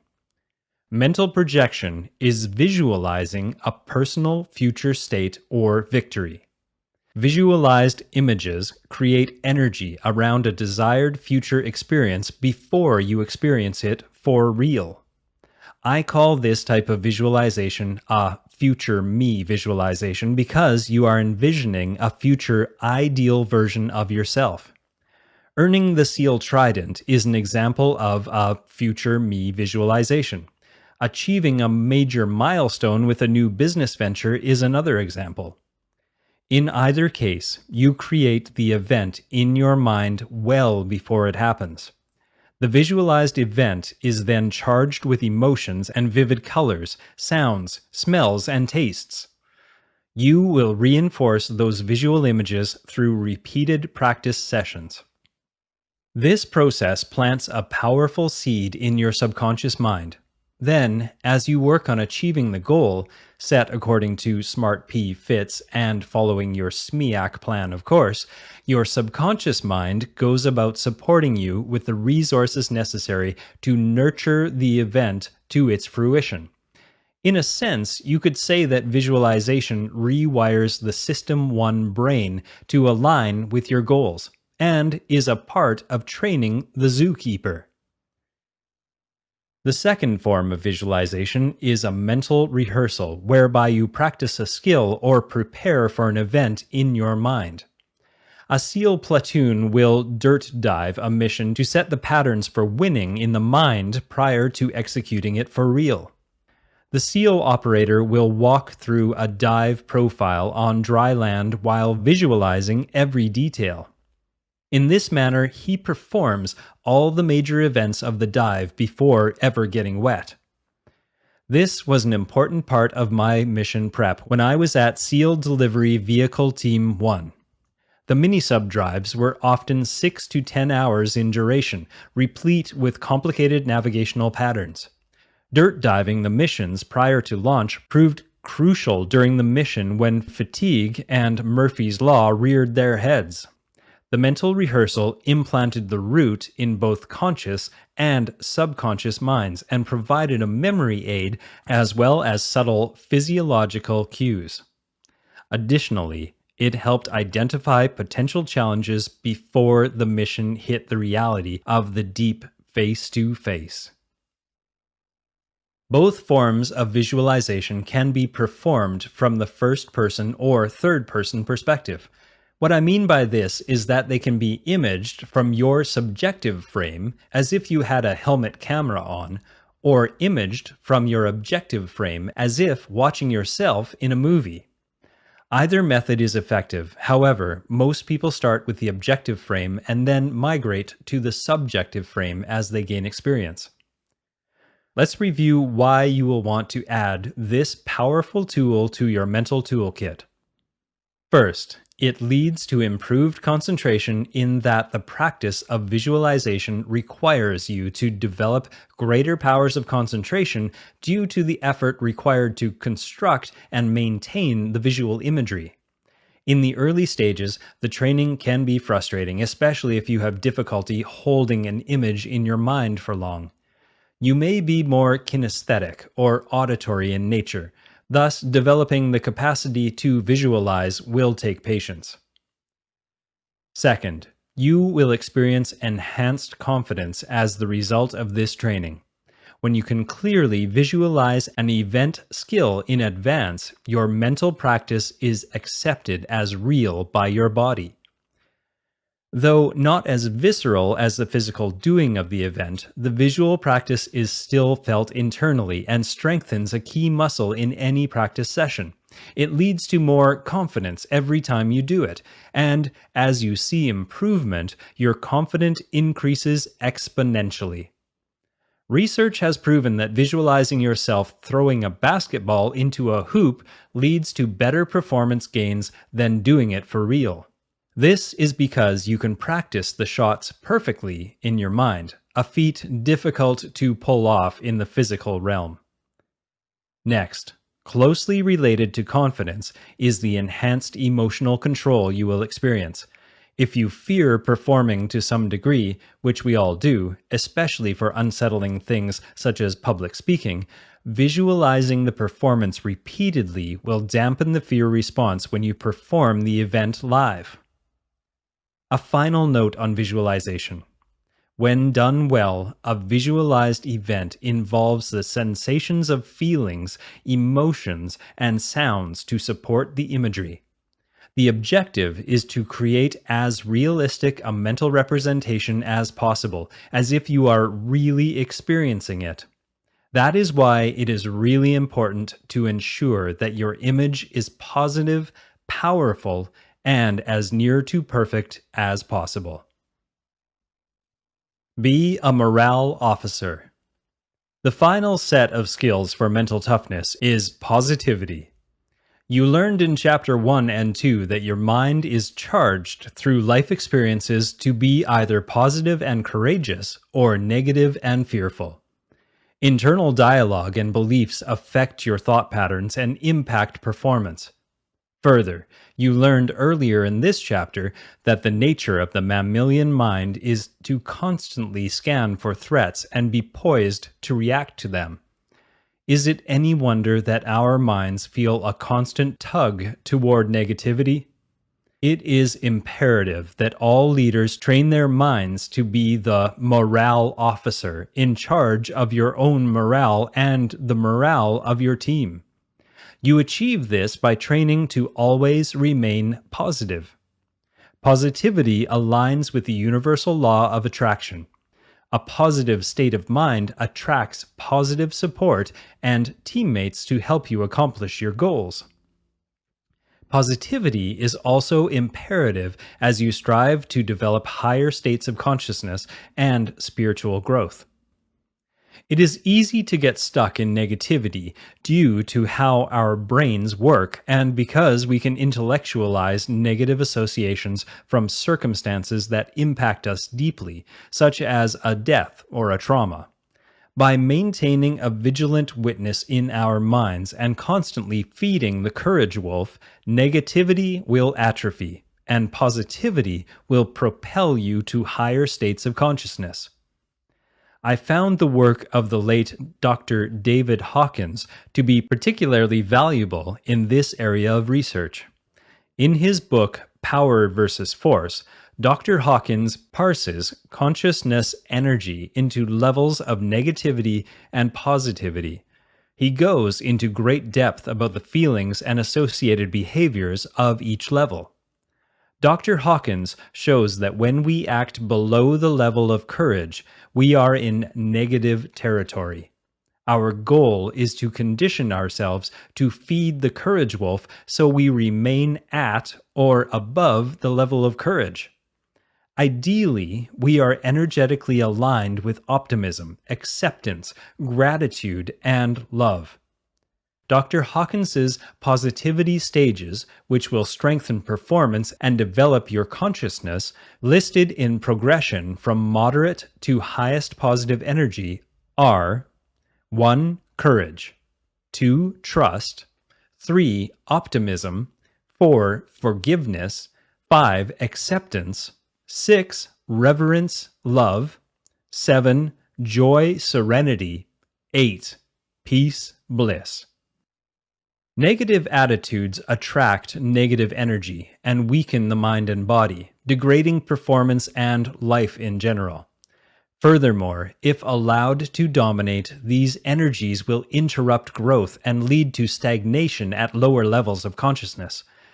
The relentless drumbeat of negativity from network news, negative self-talk, or gossip exacerbates this problem. The Hawkins negativity stages of consciousness listed in progression from low to lowest energy are 1. Pride, scorn, 2. Anger, hate, 3. Desire, craving, 4. Anxiety, 5. Grief, regret, 6. Apathy, despair, 7. Guilt, blame, 8. Shame, humiliation. Changing the negative belief and dialogue to a positive one will dramatically impact performance, personally and with your team. Using the witness process, you now have a powerful tool for maintaining positivity. Identify the space between a thought or emotion and the reaction. As you witness negativity, interdict it, in other words, cancel the negative thought patterns, and then redirect the mind toward one of the positive patterns noted above. Interdiction is done with a power statement that will interrupt the negative thoughts and energy. Once the negative thought pattern has been successfully interdicted, it is maintained with your mantra, such as mine, which is looking good, feeling good, ought to be in Hollywood. Now that we're taking this discussion of positive focus to the next level for you leaders, let me mention that our bodies must get into this moral officer game as well. A power statement can be supported with a power posture. Saying, "I got this," while slouched in a defeated position, is self-defeating. Your subconscious mind will feel the weak position and override the power statement. Better to stack the deck in your favor by combining a power statement and mantra with a powerful body position. When I sense the fear dog nipping at SEAL-fit trainees during a grueling workout, I will shout out a power statement and throw my arm in the air in a power posture sign of strength. The athletes join in, and I watch as their attitudes and body language change immediately, as if jolted by a bolt of electricity. Soon they are smiling, and the worst of the suffering is behind them. Sprinkling in a dose of humor puts the finish on your role as a morale officer. Now that we understand the intricacies of our minds and have new skills for mentally tough leadership and kick-ass performance, let's turn our attention to developing a powerful team. The reality is, a true elite leader hones his or her skills and significantly advances personal evolution in the crucible of the team, becoming a master through the experience of helping others to master themselves as well. In other words, the synergy of a strong team elevates everyone's game. Let's look at how this is possible. Chapter 9: Team Leadership. Up to this point, we have focused on developing personal mastery. But my guess is that none of you is a Rambo warrior operating solo in an uncaring world, or a spiritual renunciate, denying human contact, speech, and normal human joys. Although there are examples of these individuals following such paths as the Dharma, the Buddhist word for purpose, they are a small minority, and I don't recommend either. In fact, to support my recommendation, take a look at the renunciation vows of the Catholic Church priesthood. How is that working out for them? Not well, obviously, with the sex abuse scandals galore, undoubtedly due to the repression caused by the good-intentioned but ill-informed plan. I imagine that you operate in a complicated web of interpersonal relationships and teams.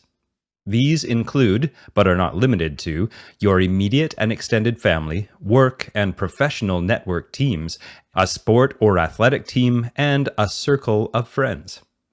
But how often have you participated on a team where the teammates serve each other, never quit, have a terrific attitude, and achieve victory time after time? I am willing to bet not very often, if ever. Let's work to change that. Something I noticed when I was in the SEAL teams was how much a powerful team elevated me as an individual, leading to higher performance and a sense of well-being and growth. On the other hand, I also noticed how the dysfunctional teams I participated on sowed discontent, made me agitated, and slowed things down, hampering my performance and the team's collective performance. This point is an underappreciated aspect of teams.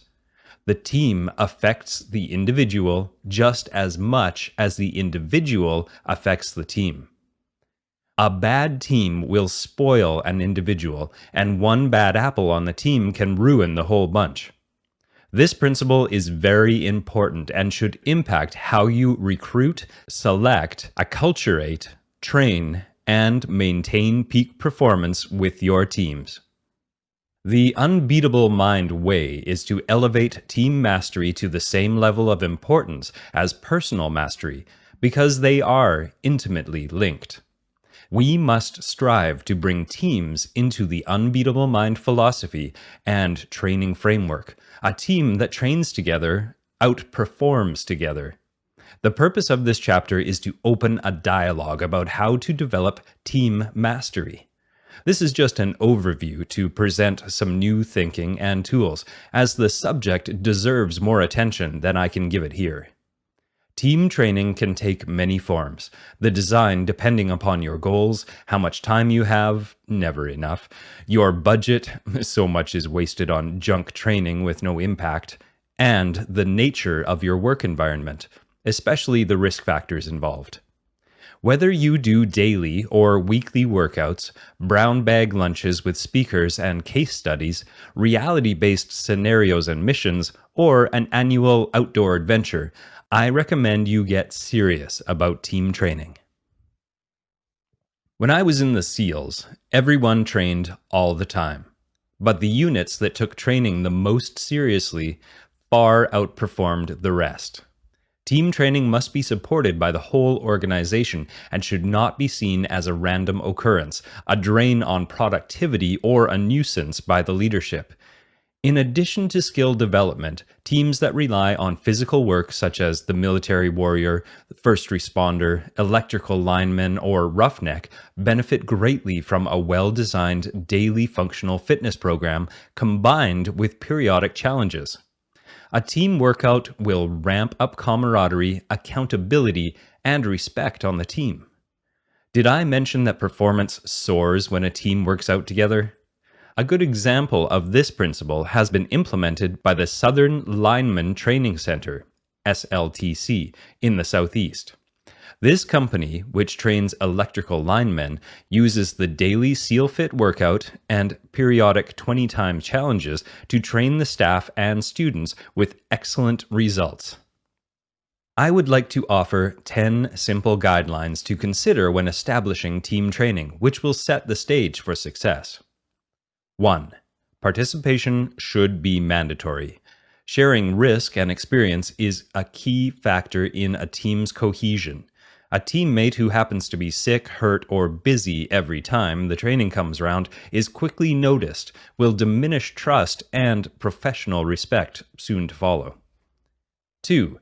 Ensure that all teammates check their egos at the door. Participation, a team versus individual focus, and best effort far outweigh impressive performance in a training event. 3.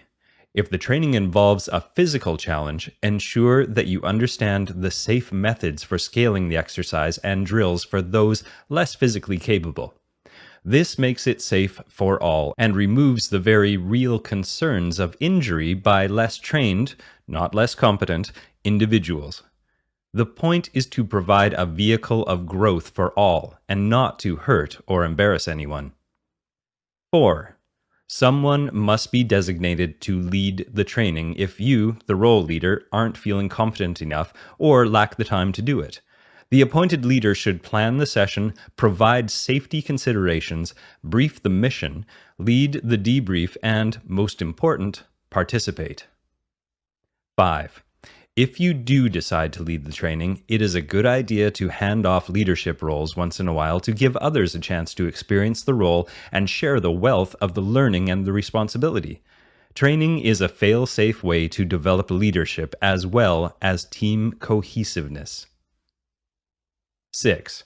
When it comes to physical training, such as with CrossFit or SEAL Fit, insist on accuracy before intensity. It is key to ensure proper form is developed on the movements and lifts before going hog wild with loads and speed. Injuries occur when newcomers move too fast with poor form. I experienced this myself and now take considerable time to on-ramp with new athletes at my training center.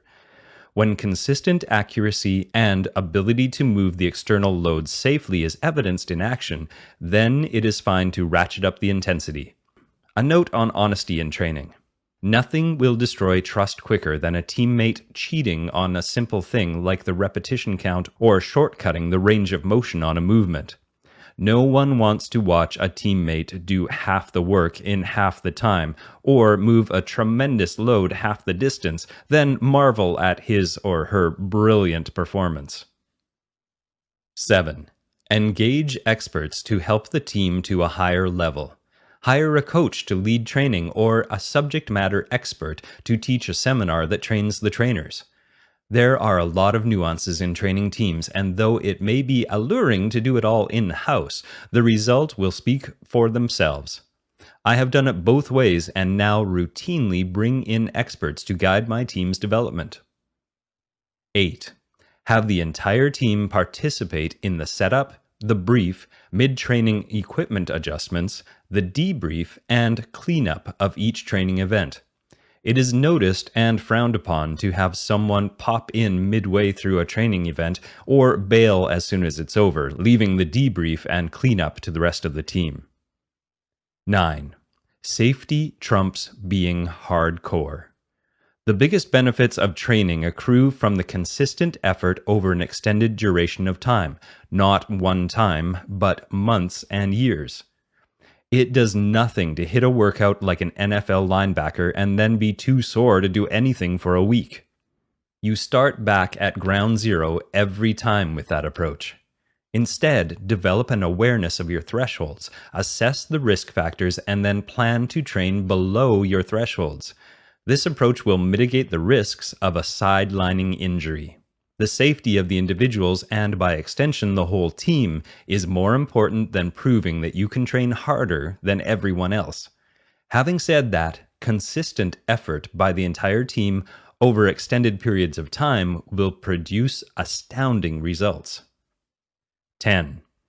And finally, make sure training is fun. There is no longevity with the training program that is just too hard, too boring, or ill-designed. For training to have the desired long-term growth impact sought, it should be super fun and rewarding. If it is not, then take a hard look at why not and change it up. Beyond physical training, let's look at some other tools and tactics to train team mastery. Promote failure and risk-taking. It is no surprise that I promote the principle of risk-taking and pushing to the brink of failure to learn and grow. Sitting on our laurels and avoiding risks leads to stagnation and fear of the unknown. The main unknown in this case is your own capacity to tackle challenging things well and to endure the discomfort and pain that accompanies them. The same applies to your team, which will be timid and unsure unless challenged. You must set the conditions for your team to take risks in order to learn. You must also be willing to lead by example and take personal risks and even fail in front of your team. Your authenticity as a leader is enhanced dramatically, especially as your team observes you fail and rebound from it. This point is so important. I will reiterate it one more time. As a leader, you must do your part in creating an environment where failure and risk-taking are encouraged and supported as positive aspects of training and operation. I am not suggesting that you become reckless. On the contrary, the training I propose includes planning and managing risk deliberately. I often design training that looks like it simply cannot be accomplished, and I am occasionally surprised when it is.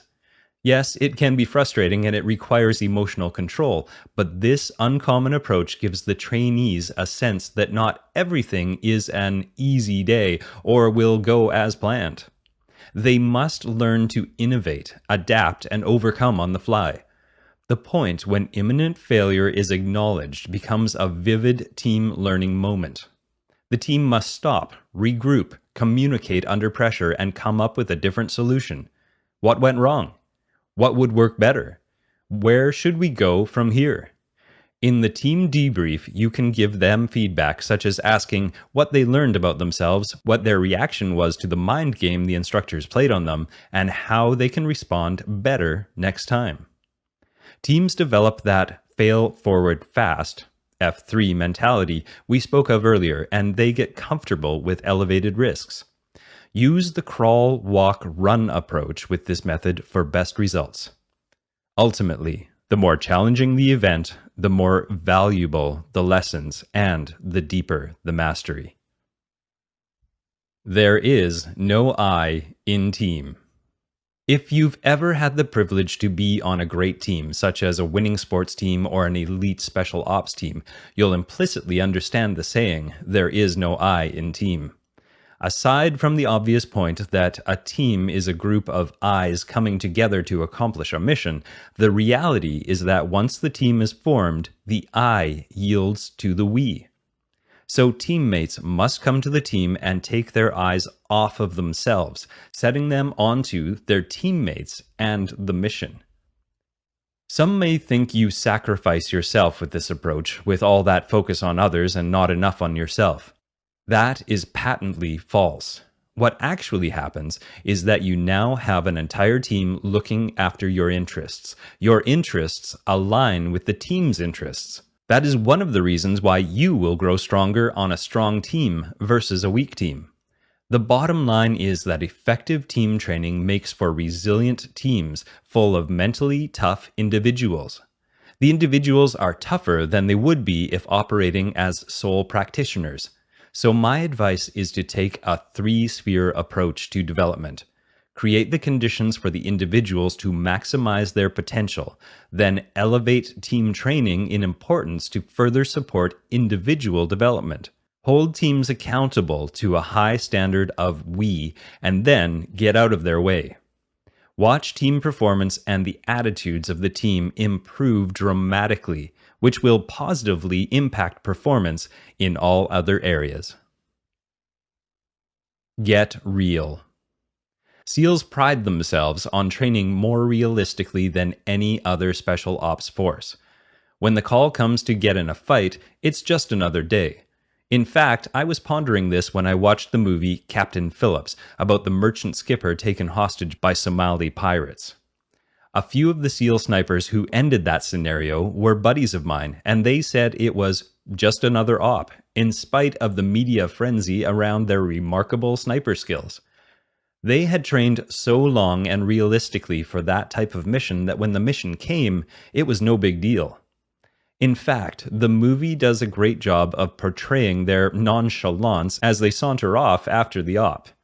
They were not hopping around, giving high fives, and lining up for the cameras. What great behavior to model. Just do your job well without any expectation of fame and fortune, and move on. Better to be like a SEAL and simply vanish into the background to await your next assignment. Unfortunately, this behavior was not followed after the bin Laden raid, due to the enormous media and political pressure on the operators involved to speak publicly about the mission. Let's look at this concept for your team's training. Whatever training is right for you, endeavor to make it as real as possible. See the gym, range, or case study as a laboratory environment used to train when you can't get out to the real world. Then try to get into the field for realistic, scenario-based training as often as possible. Do things that replicate the actual job of the team. For SEALFIT, that means we perform exercises that look like what a special operator may face in the field, such as rope climbs, weighted box steps, and farmer carries. For a nuclear company client of mine, it meant simulating a damaged nuclear reactor and going through an extremely realistic crisis reaction drill. These types of things are common when the risks are high and less common, but equally valuable, when the risk is lower. The more your training is like the real deal, the more mentally prepared your team will be. They will have a been there, done that state of mind because of the simulated environment. This type of work helps to prepare them for the known as well as the unknown factors affecting performance. The SEAL ethos says, we train for war, fight to win, and defeat our nation's enemies. So, we train for war by simulating war.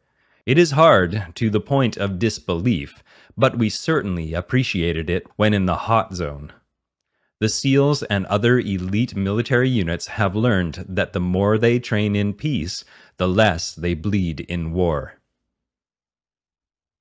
Functional team training. I covered this in some detail previously, but will hit it again here from another angle. If you can perform physical fitness training with your team, then do it. It's exceptionally rewarding. If you can do it, then the training should be functional and, equally important, done together as a team, as opposed to just offering an open gym or yoga room environment.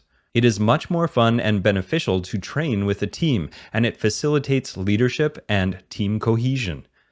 Functional training means that you are training the body of the individuals and the collective team to move safely and naturally, which has an effect on confidence, mobility, and long-term health. They will stay engaged on the job with lower risk of injury or burnout. For instance, in a typical office gym, you have a few excessively complicated machines that triangulate the body so you can isolate a single muscle group.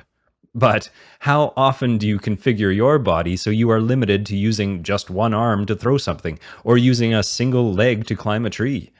It seems pretty silly when you stop and think about it. We don't move in isolation naturally, so who had the genius idea that we should train our bodies that way? There are some forward-learning corporations that are building CrossFit or simple functional training gyms into their workspaces. This is an inspiring development with great potential to positively impact the health and productivity of the workforce, assuming they staff it with trained coaches. Incidentally, there's a similar movement in some charter schools, which bodes well for the future health of the nation. Another defining attribute of functional fitness training is that it is, well, hard. We have a saying at SealFit: we do today what others won't, so we can do tomorrow what others can't. The point comes up again. Hard work is good for you and shouldn't be avoided. Our pop culture and heavy-handed regulatory government have vilified anything hard as bad. This is a shame because we humans respond to hard work with growth and we atrophy when things are too easy. The culture of easy is further perpetuated by the media and conglomerate industries that push our culture toward short-term pleasure at the expense of what is good for us in the long run. At my SealFit training center, hard work is defined as below threshold strength and stamina development, with short bursts of intense and often gut-wrenching threshold training to develop the capacity to work even harder. It also happens to be intensively rewarding and a blast. The training culminates periodically, every 12 to 18 months, with a big challenge such as a 50-hour Kokoro camp, the shorter but still intense 20 times challenge, or Go Ruck and Spartan events. More on these types of challenges later. This type of functional fitness training forges team spirit, mental toughness, and a tenacious edge. It creates a new normal for what it means to work hard, with a revamped perspective on what you can accomplish personally and what a unified team can accomplish. Hard functional team training builds grit and makes you more useful to your organizations, families, and communities. Mind games and challenges. Working harder is just part of the solution. Structuring team training to develop the awareness of the team turns it from one-dimensional to a multi-dimensional training tool. Expanding your team's sense of what is possible in one of the 5 mountains, such as the physical mountain, allows them to perform beyond previous mental or emotional limits on other tasks as well. I often inject mind games into training to require trainees to tap into the big 4 mental toughness skills of goal setting, breathing, positivity, and visualization. Here are some examples of mind games I use. False summits. We're at the end of a grueling, fast-paced 6-mile run. The finish line looms ahead. You see the training center and you begin to anticipate a relief from the agony. You're almost there. Just a few more seconds. Wait. Oh no. Why aren't the trainers stopping? Suddenly your world is shocked as you adjust to the new reality that your run apparently isn't quite over. Some trainees drop out, hands on knees, heaving for air because they can't recover psychologically from the letdown. I am sure you can understand how potent this training is in the engineering of mental and emotional resilience. How often in life do circumstances whip around right when you believed you had it, just when you thought you had made it to the top? Can you pivot on a dime to recharge your efforts with enthusiasm? The false summit training teaches you to abandon the letdown immediately and positively lean into the new reality. There's the use of chaos in this area of training. Move faster, drop down, on your feet, drop down. Just who is in charge of this goat rope anyhow? Chaos can be extremely disorienting and the feeling of being out of sorts very demotivating. The simulation of chaos can induce fear and a lack of control feeling that must be overcome to solve the challenge. This form of training may elicit howls of protest at first, but it's your job to educate the team. The point is not to harass them, but to inoculate them against failure when real-world chaos and rapid change set in. This training is best issued by experienced trainers who comprehend how to deliver intensity without coming off as feeling like harassment. It is delivered with a genuine, heartfelt desire to help the individuals realize their innate capacities. One of the reasons Kokoro Camp has a worldwide reputation for its authenticity and ability to generate real breakthroughs is our willingness to perform this level of training and the care that we take in delivering it. Imagine how valuable it would be to know you and your team are prepared when the unexpected change arrives. The team will develop emotional control and maintain calm in the center of any storm. As mentioned, it is hard to get this principle from the sidelines. It must be experienced personally to understand the benefits. Go to the challenge. You, your teams, and organizations will be tested greatly in the years ahead. It is just the way things are and always have been. One of our stands is that destiny favors the prepared in mind, body, and spirit. So in this context, it makes sense to meet the challenge head on before it comes to the team.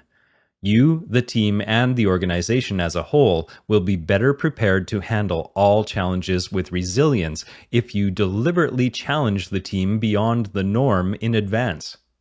I recommend a weekly and monthly challenge of a physical and mental nature requiring an extra level of commitment to complete. These can come in many forms, and I suggest trying the physical challenges I'm about to list. Though some may seem unreasonable at first, when you complete them, your team's confidence and internal strength will be fortified.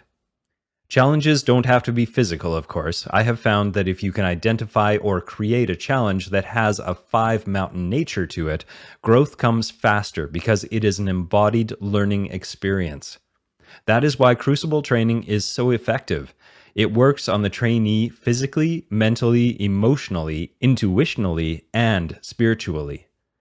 Many of the athletes I trained who went on to be SEALs tell me that the actual SEAL Hell Week was easy for them after doing the Kokoro Camp. Easy being a relative term, of course. Challenges without a physical component can still be very effective, such as taking on a new language or a musical instrument, or embarking upon a service project in a third world village.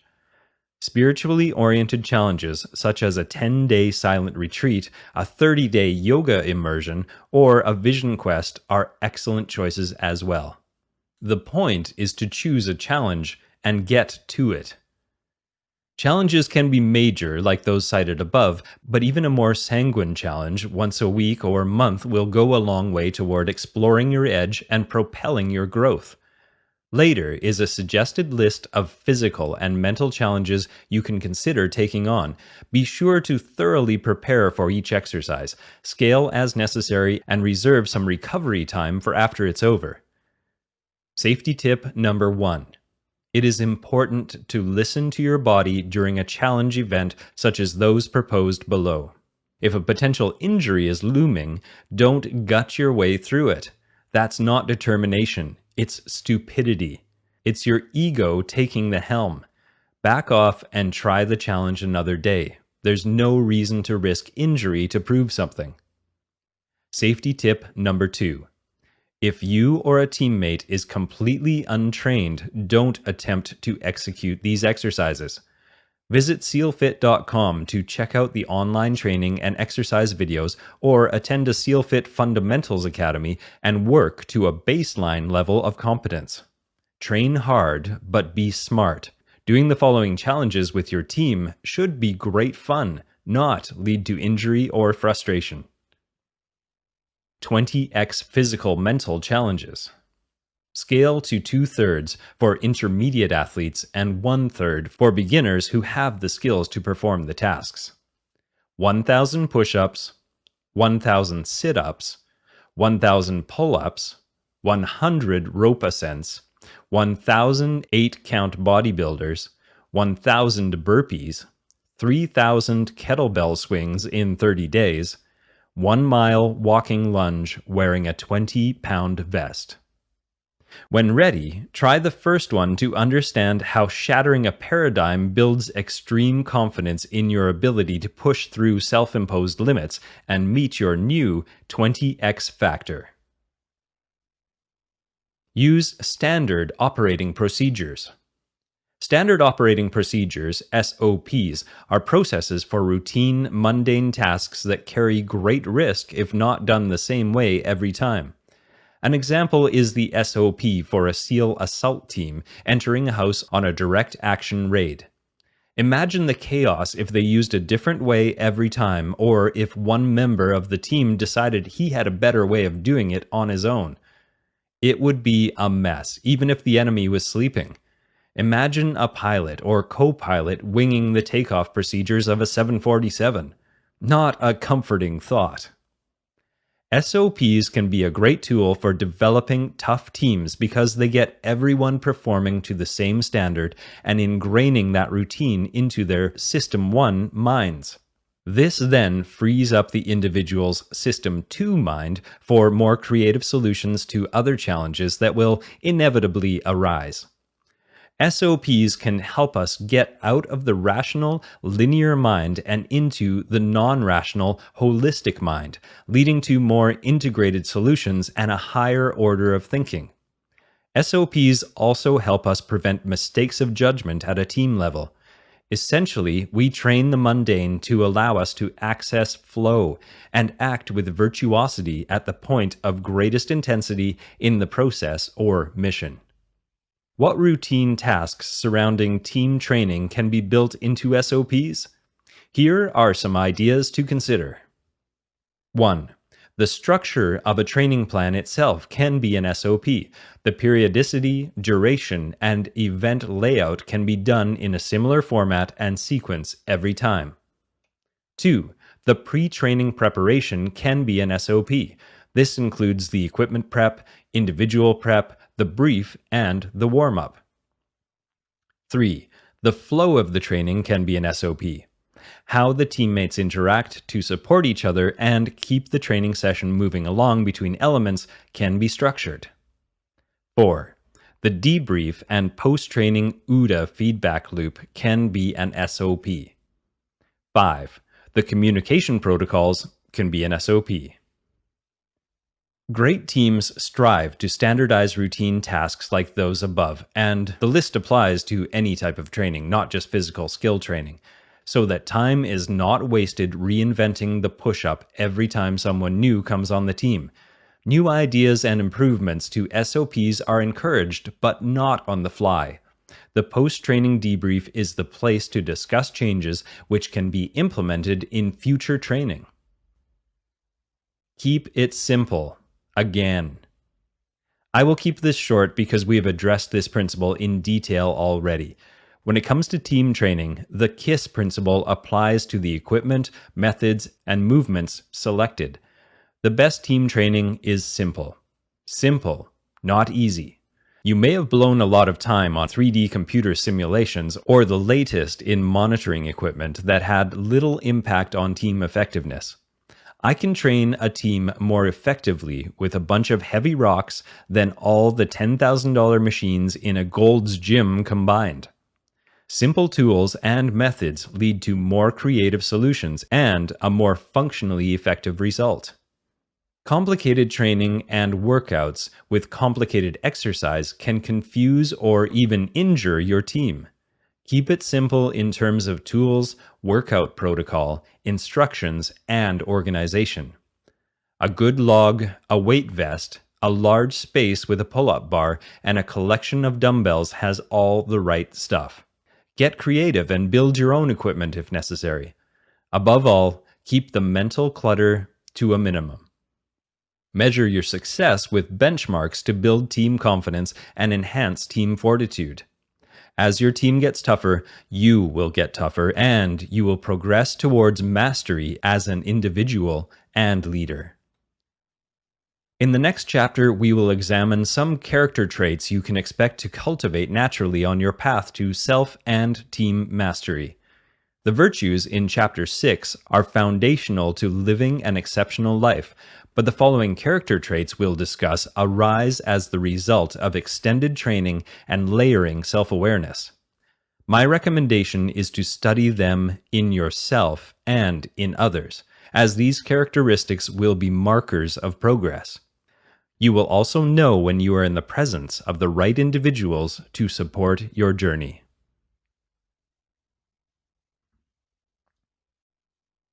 Chapter 10. The Integrated Self. William Wallace leading his clansmen in the movie Braveheart. King Leonidas leading his Spartans into battle in the movie 300. King Arthur, Spartacus, the last samurai, and now the modern-day SEAL Marcus Luttrell of Lone Survivor fame are examples of the warrior-leader archetype in our media culture. Some real and others fictional. The warrior hero is a source of inspiration. Their character is different, and they seem to draw power from a mystical place. Portrayed in the films as larger than life, they serve as examples of the traits of mastery that I want to discuss now. These traits include being unfazed in the face of imminent danger, unquestionably sure about the action to take, and embracing the suck with silent fortitude. You may even know a real-life master yourself, like I do. Earlier, I spoke about my first mentor, Kaicho Nakamura, who displays the types of mastery introduced in this chapter.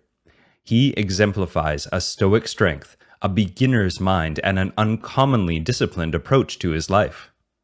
His character and example continue to inspire and influence me to this day, even though I am not training with him any longer. Many others in all walks of life are similarly humble and quiet professionals who strive to live up to the standards that masters like Kaicho Nakamura represent. Even though mastery seems like a goal or destination, and to a certain extent it is, true masters know that a warrior will never stop learning, never stop pushing boundaries, and never stop growing.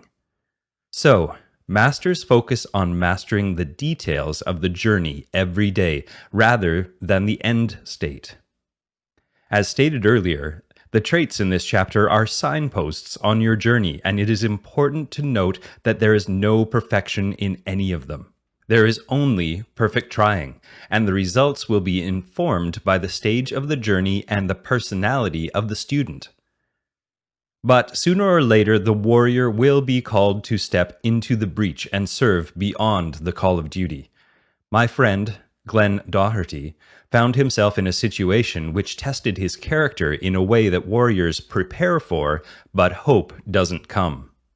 On September 11, 2012, the U.S. Embassy outpost in Benghazi, Libya, came under a well-coordinated attack by terrorists.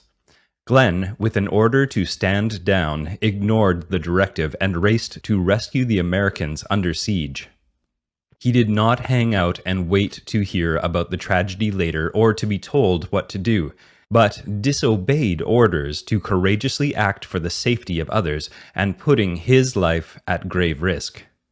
Glenn exhibited all the traits of mastery: single-point focus, uncommon resolve, and a positively charged attitude, discernment, unflappability, fortitude, a focus on the welfare of others, and a humble acceptance of his responsibility. Glenn's actions were directly responsible for saving 18 American lives, but it led to his own demise. As you embark upon your own unbeatable mind journey, let the sacrifices of Glenn and the traits of mastery he exemplified serve as an inspiration to stay the course and to never quit. Single-point focus. The Spartan King Leonidas was so focused on defeating the Persians that he was willing to fight to the death. His example was so inspirational to those he led that 300 of his most disciplined warriors followed him to the last moment. What Leonidas understood was that this victory was not about his personal valor, but about the survival of the entire Greek way of life. It wasn't a military victory he sought, but a moral, symbolic victory of the brave, free Spartan over the enslaved, fear-motivated Persians. So, with a single-point focus, Leonidas led his men in the most formidable battle of their lives. He didn't let discomfort or minor challenges distract him from his vision and mission. Though he and his men lost the battle, the Greeks won the war and went on to inspire our Western way of life. Were it not for his single-point focus, we may all be speaking Persian. A similar example could be made of Winston Churchill and his unwavering focus on defeating Nazi Germany. The Brits could be speaking German now had he not held his course. These warriors stepped into the breach to save entire cultures, not their own skins. This kind of selfless determination is the warrior's way. Why was single-point focus so critical to these victories? Because it allows you to narrow your attention to only the most important things that impact success right now. All else is ignored, postponed to a later date, or subordinated to another person, delegated in business. When the risks are high, such as on a parachute jump, it is the focus that ensures survival if an accident occurs. If a physical altercation occurs unexpectedly, it is the focus that allows one to dominate the opponent. It is also what allows serial entrepreneurs to succeed time and again with new business ventures. Uncommon resolve. It took me considerable resolve to write 3 books in 1 year in 2013. When I finished The Way of the Seal, 8 Weeks to Seal Fit, and the first edition of Unbeatable Mind, all in an 11-month period. Some may even call that uncommon resolve. The same kind of resolve is required for any worthy goal or project that has an unreasonable level of challenge. Getting through SEAL training requires uncommon resolve. A recent BUDS class secured from week 4 of 40 weeks total, with only 27 trainees after starting with 175. That means 148 of the trainees either got injured or lacked the resolve to go the distance within the first month of a 10-month program. With those stats, it's easy to see how uncommon resolve is required to become a SEAL, and why there are only roughly 175 total new SEALs minted yearly. Is resolve a quality that can be developed? Of course it can. It is a natural corollary to forging mental toughness. You develop uncommon resolve by fortifying the 5 key attributes of your character. They are: 1. Desire.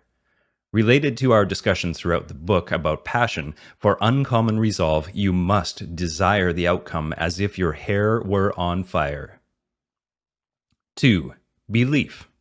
You must believe in your purpose, your mission, and yourself. 3. Attitude. You must have a positive, can-do attitude and be able to mobilize a team with it. 4. Discipline. You must be willing to give up unnecessary attachments and commitments and put in the right amount of daily effort toward your goal. 5. Determination. You must have an unwavering commitment to finish the job, stay the course, and never, ever quit.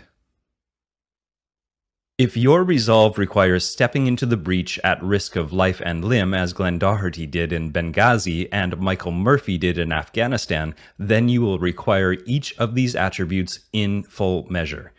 A desire to serve, an unmistakable belief in your skills and the rightness of the action, an attitude of will do versus I'll try, the discipline to pull it off, and the determination to go the distance, regardless of the consequences.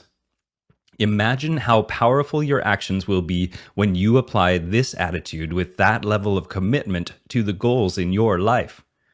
I dare you to find out. Positively offensive attitude. No matter how shitty things get, you can always find the silver lining. You can make the choice to let go of any attachment to the misfortune and move on to the next target. Sustaining a positive mindset is the first part of this training. Then, expanding the positivity into an offense all the time attitude will take it from a passive quality to one with explosive power. The main outcome is that you will never let circumstances or another individual, team, or organization control your actions. You will always be one step ahead, dictating the next move. This does not sit well with hardcore analytical types who want to know every step of a plan. Rather, it requires great flexibility of thought and action and a willingness to plot a new course when the circumstances dictate. When I set out on a new venture or project, I expect to find victory where it is every day and to have fun in the pursuit. What I mean by this statement is that I expect setbacks, so I prepare for them mentally and with contingency plans. The day will bring its own set of unexpected challenge, and I seek to turn them into opportunities, or, at a minimum, mitigate the negative and earn a lesson from the setback. Remember your new concept of what was previously known as failure? When you prepare yourself for setbacks, you don't worry that things aren't going as planned. You find victory no matter how conditions have changed. You find victory no matter what. With this approach, often within a few months of launch, a project has taken on a totally new form based on the lessons learned and new directions taken. Rigidity gets you killed on a seal op and will get you metaphorically killed in business or in a new job. Hold a vision of the outcome you desire and then allow for spontaneity and setbacks to inform the actual direction of the day-to-day basis. Remember, no plan survives contact with the enemy, and without an attitude of positively charged offense, you can get blown around by the winds of change or manipulated by others who outmaneuver you. Find victory right here and right now with the cards you are dealt.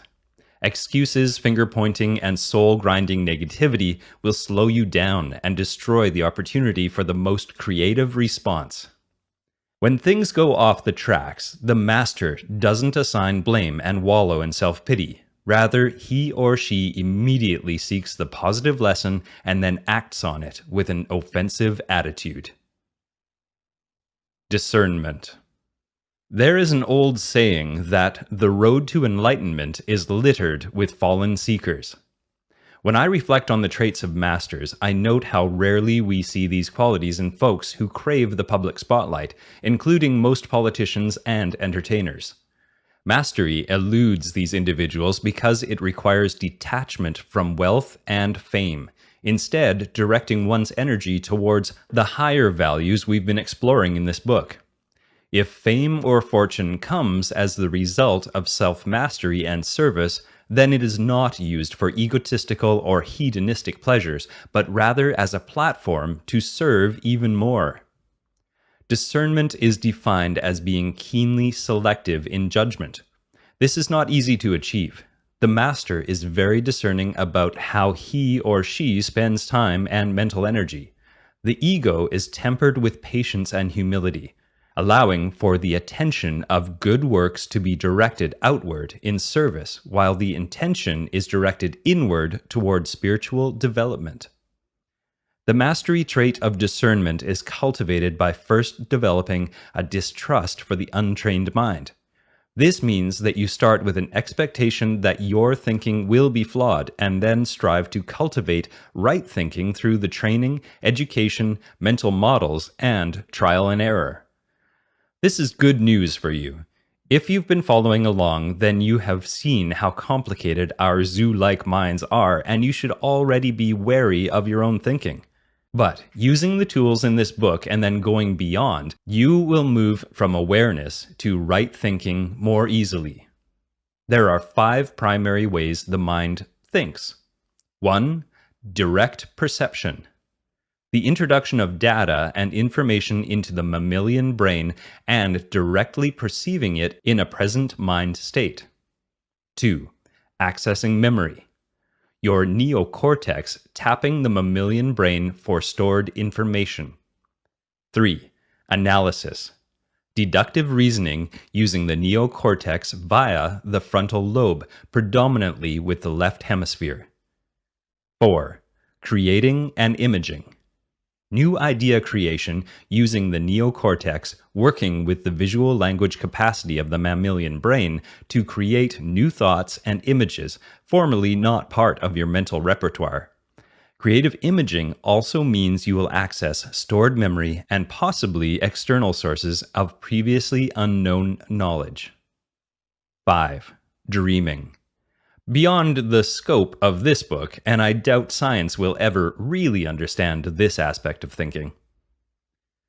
The trait of discernment requires that you are fully aware of all 5 of these modes, striving to understand them, and finally improving them through training.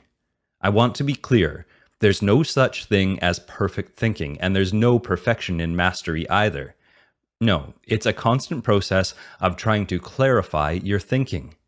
For discernment, what I'm saying is that you must master your ability to recognize things like mind traps and faulty thinking so you can bypass them and get to the right thinking. You're asking questions about what stories you're buying into, what beliefs are driving your behavior. That's where discernment comes in, because as you ask yourself these questions, you start to discern truth from falsehood, reality from illusion, and right from wrong. This is the warrior's path. You don't take anything for granted, not even your own thoughts and behaviors. Enhancing direct perception is done through breathing, concentration, and meditation exercises. Intelligence from intuition and an expanded awareness is the fruit of this labor. Accessing stored memory better is achieved by practicing and drilling memory, such as the Keep in Memory game, drills such as those provided in Lumosity.com, and practicing to remember names.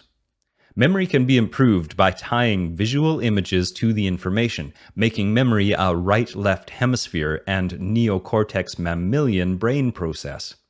Strengthening your analytical skills can come through the focused use of the mind in problem solving or practicing mathematics, statistics, logic, and engineering. The use of mental models such as OODA loop, PROP, and SMEAC will also aid in this process. This is a good place to mention the science of creative problem solving. For years, creativity was assumed a subconscious process, often unlocked through silence or deep immersion in a problem. Think of Albert Einstein losing himself in a problem so thoroughly that he would wander around in his underwear and forget to dress. I'm making that up, but it probably happened. But in the 1940s, a Russian named Altshuler became fascinated with what he posited as a theory of invention. After studying 300,000 patents, he noted that they boiled down to solving about 1,500 types of problems, and that there were roughly 40 methods that were used by the inventors to solve all those problems. He presented his findings to Stalin, who promptly sent him to the Gulag for 25 years as a patent spy. Safety tip: be careful what you share with paranoid, maniacal dictators. Fast forward a few years after Stalin moved on to meet his fate, and Altshuler had been released from the Gulag and codified his theory into what is known now as TRIZ, which is the Russian acronym for the science of invention. The process is now in use by NASA and a growing number of scientific and engineering firms to accelerate problem solving. I don't have time to go into all 40 of Altshuler's solutions here, but I will briefly mention a few so you get the gist. These can be applied to any type of problem, though they were conceived primarily to solve scientific issues. 1. Look at your specific problem and then state it as a general problem. Then find a solution to the general problem and apply it to your specific issue. 2. Look at your problem by reversing it or turning it upside down. 3. Look at your problem from another perspective or another dimension altogether. 4. See if you can solve your problem with a different element, water, air, etc.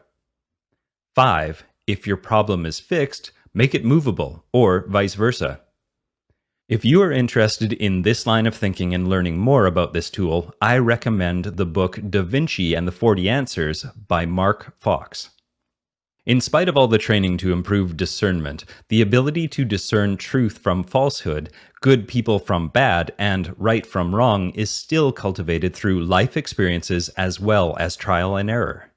Expect to experience greater discernment after 6 months or so of unbeatable mind training, as your awareness expands and your mind opens up to the new ways of thinking.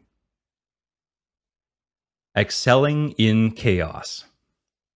One of the more useful traits of mastery for leaders to develop is to remain perfectly calm and controlled in even the most chaotic circumstances. A master is unflappable while under extreme pressure, able to make good decisions and lead his team to victory. In fact, it is this quality that is most attractive to followers in high-stress, high-risk environments. Seeing a leader take control of a bad situation is a huge relief for most people, and those who can do it well are considered natural leaders. Picture Rudolph Giuliani during the 9/11 disaster. It is a skill you can develop, and the most valuable tool to do so is our box breathing drill.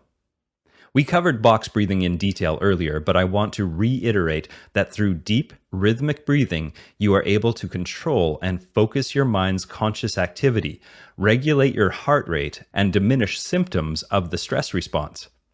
This allows you, the leader, to maintain situational awareness and make better decisions in a crisis. A healthy dose of confidence earned through regular training and experience doesn't hurt either. Situational awareness. Let's look at situational awareness a bit more, as it is an important aspect of excelling in chaos. Imagine in a chaotic situation how there are lots of things happening, and you could easily be caught off guard or even be aware but focused on the wrong things. When you are situationally aware, you'll be more keen to the subtleties of what's going on and maybe even their origin or intention. This, in turn, will help you zero in on what you need to focus on right now to move through the chaos and find success. You'll see what's coming down the pike, and so you're able to move to avoid it or prepare to face it. Awareness of the situation all around, near and far, internal and external, includes personal thoughts and emotions of your team, thoughts of your enemy, awareness of your surrounding environment, awareness of alignment with the natural laws that govern human behavior. When I was at SEAL Team 3 as a young junior officer, I had the privilege of being in the same platoon for 3 rotations, a total of close to 4 years. A few of the people I started with were with me for that duration. During that time, I developed an uncanny sense of what my teammates were thinking and feeling during long missions. Extended durations of silence, hand signal communication, and intuitive on-the-fly decisions became automatic. Often, the thoughts my teammates were having flashed through my mind, or I would just know what they were going to do. I also noticed that this situational awareness diminished when I wasn't in the field working with all my senses. I want you to know that it's possible that a team working together intimately can develop this level of being in tune. This awareness extends into a frequency that could be described as telepathic. But even on an individual level, a highly developed and refined awareness is going to provide you with internal and external sources of information that will help you when danger's lurking or an opportunity is opening up. For these reasons, I believe practicing situational awareness in particular will lead to better decision-making under stressful situations. Mike Jacko was one of my hand-to-hand combat instructors in a 30-day course called SCARS I attended while in the SEALs. Years later, he found himself as a contract security operative in Iraq at the height of the war. Mike had developed the subtle intuition skills I alluded to earlier to such a degree that he found them to be a lifesaver in the combat zone. On multiple occasions, he was able to sense or see images of an impending danger zone, such as an ambush or IED attack. Maybe they were true precognition incidents, or maybe they were products of his System 2 brain after processing the constant flow of input from his radar-like System 1 brain. Maybe there's no real difference between the two. Regardless, Mike was intuitive enough to pay close attention to the signals after he learned that he was right most of the time, and would direct his team to take different routes to avoid a perceived threat. His experience was pronounced and intriguing, and in our modern world requires a multitude of studies before we trust its veracity. But the reality is that precognition was not unique among warriors through the ages, yet they valued the skill and didn't question its validity. Fortitude. When they lean hard into any workout, project, or mission they deem worthy, masters eventually will smack into a wall of challenge, just like you and I. They experience pain and discomfort at a physical, mental, emotional, and even spiritual level, also like you and I. However, what separates them from the common is that they reflexively embrace the suck and step up performance in anticipation of these moments. They exhibit the trait of fortitude. The key is that when you hit the point where fatigue, discomfort, or pain is almost intolerable, where you feel you can't stand it any longer, with fortitude, you will activate a positive attitude and determination to double down on your efforts while opening to the aliveness of the moment. When you do this, you'll note how utterly indomitable your spirit actually is when the rain comes pouring down, when you swallow the urge to wince in pain, whimper, or project weakness, and instead persevere against the odds. In these moments when you have no choice but to suffer or quit, you learn to suffer in silence and embrace the suck to get through it with grace. Embracing the suck-type fortitude is developed by pressing hard into your challenge, deliberately internalizing any expression of pain and discomfort. Do not participate in your own pity party, as staging a defeatist attitude will undermine confidence in you and put a crack in your leadership. Projecting weakness creates weakness, because your body will follow your weakening mind. Intriguingly, recent research on happiness by David Lycan and Auk Tellegen from the University of Washington suggests that over half of what makes a person happy is within our sphere of influence to change. Consider that fortitude involves accepting this fact and taking responsibility for making that change, for taking control of your current state rather than letting external forces determine it for you.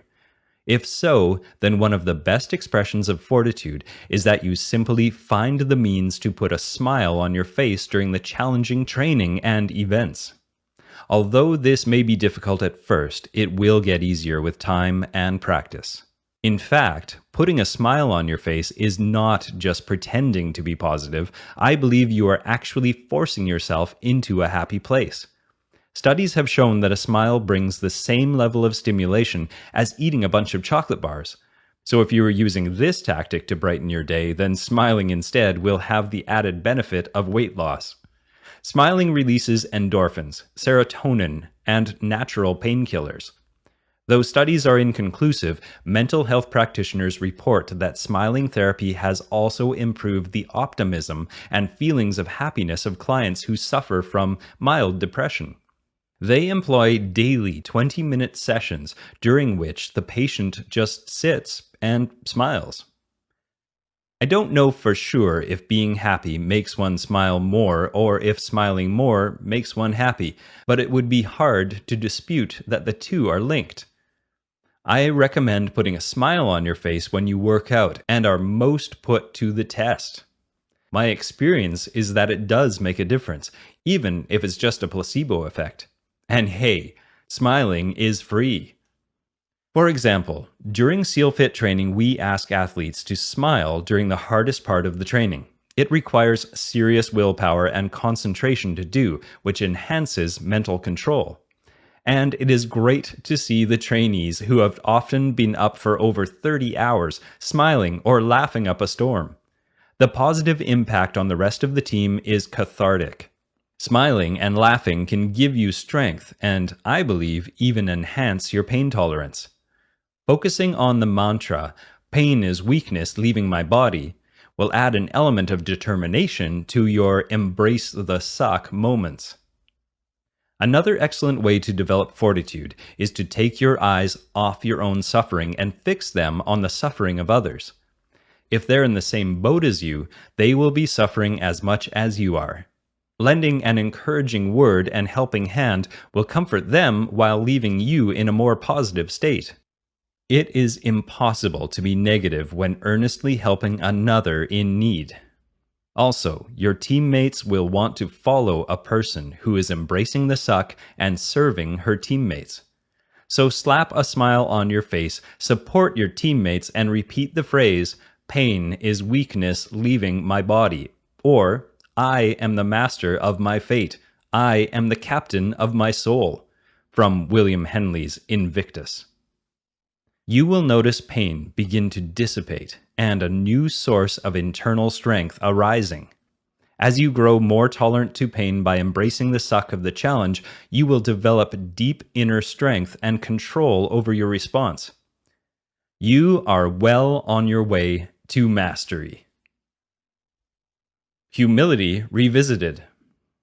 We talked earlier about the importance of humility as a virtue of character excellence. Whenever I am in the presence of a real master, I am struck by how humble he or she is. In fact, humility has become a litmus test to determine whether someone is a master or a charlatan. There are many brilliant people in the world masquerading as masters, yet they are incomplete in the fact that they have not integrated their 5 mountains and continue to act with an inflated ego. Lacking humility, they display a mock show of caring for others while acting out of self-interest. I mentioned earlier that I see this in the corporate realm in the form of feel-good philanthropy, where it is good business to embrace giving, but it is often done to look good, to receive a tax break, to network with a wealthy social or political class, or because everyone else is doing it. This type of philanthropy is out of the self-interests of the leaders and does not truly come from a place of humility. I'm not saying that this type of philanthropy is all bad, rather that it lacks the characteristics of humility. The same holds true for individual action when the action is transactional in nature. I have seen a rush of unqualified individuals start functional training gyms with no more than a 2-day training certification. Their lack of humility for the science and art of coaching often leads to injury among their clients. Similarly, even in the yoga community, ego runs rampant as teachers try to outdo each other with dangerous routines set to rock music in 105-degree heat, or launch teacher certifications without the qualifications to do so authentically. The master approach is to first train for 10 years, then teach for 10 years, and only then to begin teaching the teachers. True humility is what Nelson Mandela displayed when he returned to the prison where he was held for a large part of his adult life, to forgive the prison guards and thank them for being his teachers. When I see Kaicho Nakamura teaching karate to blind teenagers and a Marine gravely risking his life to rescue a young child in the line of fire, I am witnessing humility. However, humility should not require a moment of extreme crisis or 20 years of training to develop. You can choose to develop it now by seeking to remove the ego and self-serving behavior from your actions. Focus on helping others, especially when it is inconvenient or not in your personal interests at the moment. You have learned in this book that you can't really control anything but your mental and physical reactions to events. Humility requires that you surrender your need to control anything but your breathing, mind, and response to stimulus. Accept that you cannot control every little detail of a situation or person. The best you can do is to try to stay one step ahead of things and focus on giving rather than taking. Your personal humility is also deepened by releasing attachment to desires and to expected outcomes in your life. If you let go and let things flow, you will allow the moment to unfold naturally while your heart can guide you. Be okay with what is and try to merge with the energy around you rather than fight against it. The humble person flows with the current, while the ego seeks to swim against it, or reshape the river. Kokoro Spirit. Humility is a cousin to Kokoro, which we earlier stated means to merge your heart with your mind in your actions. As you are aware, it is not natural for most Westerners to put the needs of others before self in a heart-centered approach to life.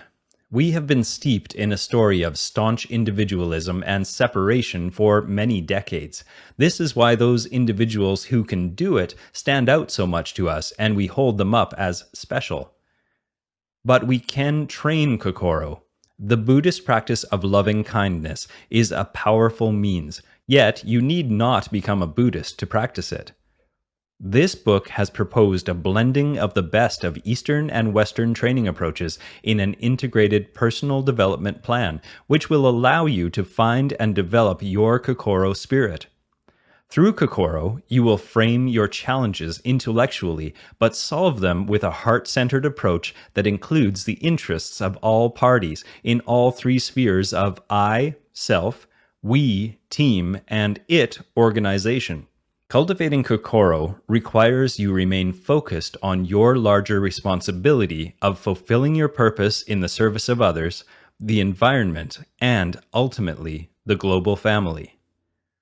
In the section of this chapter, we will examine the scenery from the 5 plateaus or levels of consciousness that you should expect to encounter on your journey to develop the 5 mountains and find your Kokoro spirit and your consciousness itself. In Chapter 5, I mentioned that one of the foremost modern American philosophers is Ken Wilber, who developed a meta-philosophy of life he calls integral theory.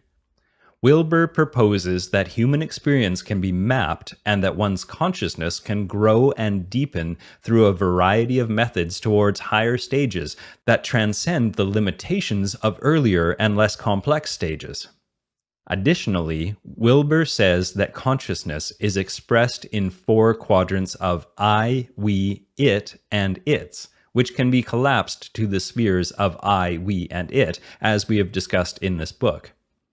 To quickly review, the I sphere is how an individual experiences the world from within herself. It is about her own subjectivity, including worldview, morality, self-sense, intelligences, etc. The we sphere is culture, how a particular group of individuals make meaning of the world. Finally, the it is the objective world that is measurable. The it sphere is actually 2 in 1 for these purposes, but it represents both individuals and systems in terms of objective markers and behaviors.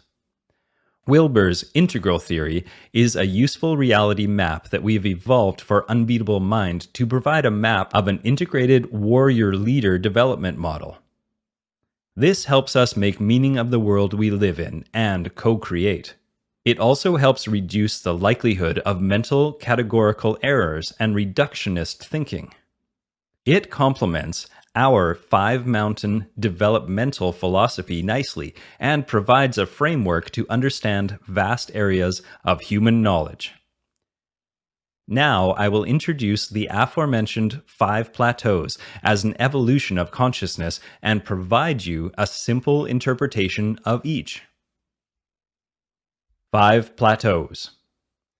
The stages of development that all of us have the potential to experience during a lifetime have been mapped by experts from several fields. Psychology, human performance, and spiritual traditions, such as yoga and Buddhism, have all opined on them. Even the esoteric writings of Judaism, Islam, and Christianity contain representations of the higher states and stages of consciousness. I call these stages plateaus because as you climb the 5 mountains of development, your consciousness will plateau at a level before breaking free and traveling to the next. At each new plateau, the view of your conscious self gets more expansive and becomes more inclusive. A problem can arise in your personal development if you get stuck at a plateau and do not possess the knowledge, desire, and energy to climb to the next. The 5 mountains and 5 plateaus can guide you in these stuck moments as they represent both the domains of development as well as the stages of development and provide a map to guide for how you may experience consciousness itself. Human development is not just about getting smarter and upping your cognitive intelligence. All of your intelligences come into play. Consider Mother Teresa, who was cognitively intelligent but not off the charts smart. Yet she operated out of a higher spiritual intelligence and moral development than most of humanity. The bully down the street, insert corporate fraudster or dictator here, may also be intelligent, yet he appears to operate at an egocentric or sociocentric stage of moral and emotional development. Unlike Mother Teresa, his world, in the moral and emotional sense, does not include many others but is limited to himself and his particular in-group. In simpler terms, the bully hasn't progressed much beyond the physical, instinctual self, sex, fighting, and feeding, and he is not much concerned for anyone else but his in-group, tribe, gang, or clan. Mother Teresa's consciousness, however, has risen to a much higher plateau, expressed with a world-centeredness, beyond egocentric and sociocentric, and she exhibits compassion for the entire human race. For the bully, the center of gravity of his consciousness, where he spends the majority of his time, has plateaued at a less complex stage, and thus he experiences the world in very different ways than a Mother Teresa. It is a mystery why some, like Mother Teresa, rise to such heights while others dwell at the lower levels. Perhaps it has to do with the karmic energy that the soul brings into this life, if you believe in reincarnation. Advanced souls like Mother Teresa are meant to serve humanity and don't have as much negative karma to burn as the thug, and are able to lock onto their higher order purpose quickly in life. The bully spends most of his life creating additional negative karma and has difficulty breaking free to lock onto a higher purpose or grow beyond his current level of consciousness. The most important point is that some folks get stuck in a consciousness rut at less mature levels while others break free and progress to higher states of evolution. It helps to understand how the 5 mountains are expressed in a self sense, I, and a behavior, it, and a worldview, we manner, as well as to note where your center of gravity is now along the 5 plateaus. Then you can work to unlock your potential and integrate in each sphere through your training. In Chapter 8, I introduced the work of another great American philosopher, Dr. David Hawkins. His research showed that most humans experience, at most, a 5% growth in consciousness during their entire lifetime. That is because most people aren't trying to grow. But clearly, you are, and with the integrated training model of the Unbeatable Mind, I believe you can reach the 5th plateau. It is important to note that each plateau is necessary as a building block for the next level that proceeds. As you develop, you will integrate each level in a transcend and include manner, so that you will have an all-level appreciation and acceptance at the 5th plateau. What follows is a brief and overly simplistic description of how life is experienced at each of the 5 plateaus of consciousness. First plateau: the physical instinctual self. At this plateau, the earliest one developmentally, we operate out of a lowest instinctual, animalistic self. We seek to get immediate physical needs met, such as eating, sleeping, defecating, and, if age appropriate, messing around. It is at this stage where our sexual energy plays an important role. The healthy expression of this stage would lead to healthy sexual development, interest in functionally developing one's physical skills, and fueling one's body properly. It would also manifest with an individual being in touch with his or her primal needs. The unhealthy expression of this stage would lead to using the body for mere gratification or immediate physical needs and desires without care for long-term costs and effects to self and others. Of course, many struggle with all of this, which causes imbalances in the body and can later negatively affect the healthy development of future stages. One of the aims of development in our physical mountain is to overcome imbalances, to get fit and healthy at this plateau. A healthy body benefits and supports future growth and development. At the psychological level, those stuck at this plateau can be violent people whose primary focus is on themselves at the expense of others. They have a tendency to be close-minded with a victim mentality. For them, life is meaningless, and they will join a gang or end up in jail as interpretive proof of their empty philosophy. This plateau is a natural starting point for young children, and thankfully, only a small percentage of adults get stuck at this stage. Second plateau: the emotionally driven self. At this plateau, individuals operate on their emotional selves. In less healthy expressions of this level, they are often malcontent and difficult to communicate with due to wild emotional swings. They use emotions as tools to get what they want, as opposed to using force, the first or physical plateau, or logical argument, the third or mental plateau. They must have it their way, and they will throw a tantrum or use emotion-based manipulative tactics. Children and their future adult selves can get stranded here due to various troubling life conditions. The negative psychological manifestation presents that of an absolutist who is able to function within society, but remains convinced that his or her way is the only way, that his or her tribe, family, football team, country, is worth fighting to the death over. The healthy expression of this particular plateau would be an individual who is in touch with his or her feelings and uses them to connect with others. Third plateau: the mental achiever self. This level of consciousness will find well-adjusted, success-oriented members of society busy achieving important stuff. Moral and emotional development is typically stabilized and healthily expressed in one's ability to relate well to others. At this level, one's IQ and rational thinking mind plays key roles. Personal growth is important, but often limited to the rational mental self. Self-centeredness is possible, balanced with a concern for others, but often short-term thinking comes at the expense of others or the environment. Because they have developed their rational minds and emotional intelligence to some degree, those on this plateau can better manage their instinctual and emotional selves. Many in business and service professions express healthy aspects of this plateau.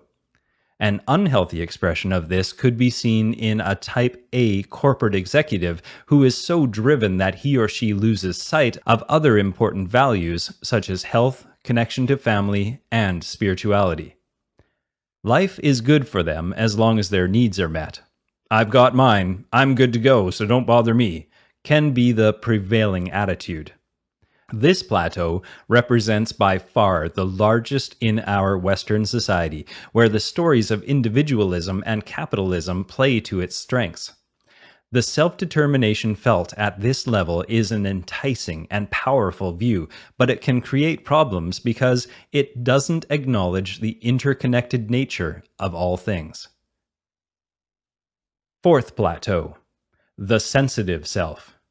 Those at this level transcend achieving solely for the sake of personal or material earnings and instead seek to achieve with goodness directed towards others and the world.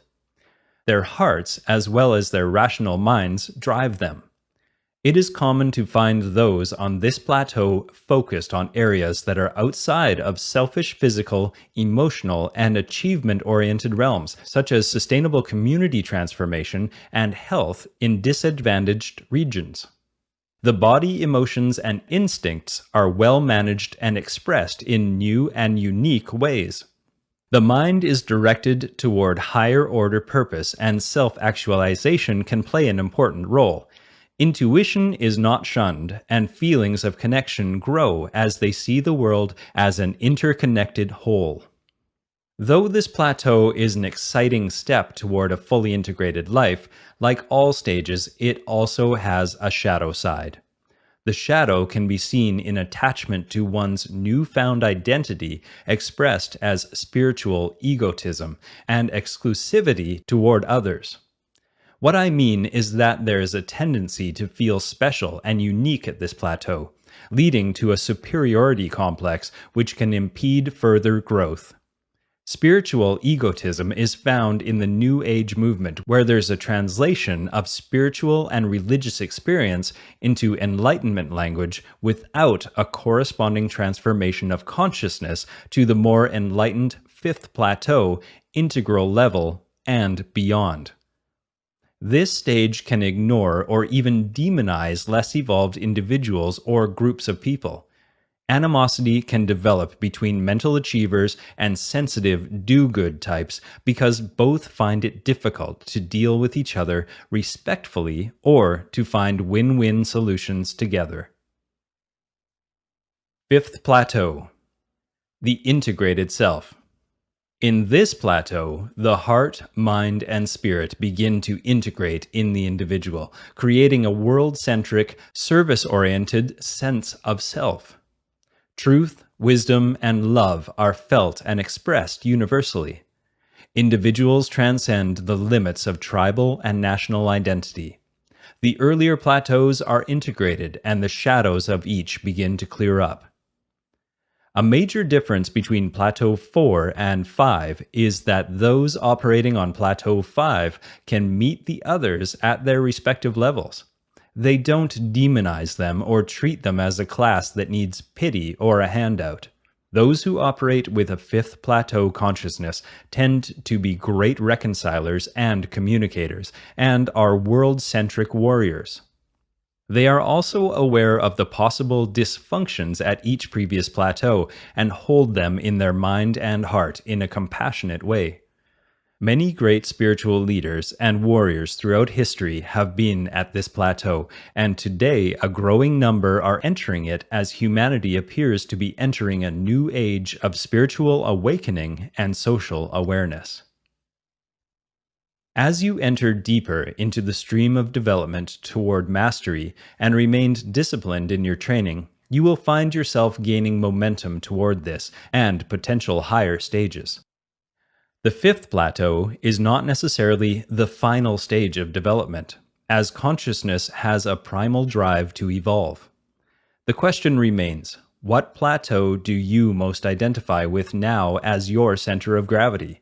You may find that, at your finest moments, you identify with Plateau 5, but then you get drawn into a negative situation and are pulled back to Plateau 3 as a hyper-mental achiever, or Plateau 2 as an emotional malcontent. Keep in mind that your upbringing highly influences development through these plateaus and your ability to operate consistently at the higher levels. We all move a bit fluidly between the plateaus, but with dedication to growth, we will find that our center of gravity shifts upward and we spend less and less time in the lower plateaus and more in the highest.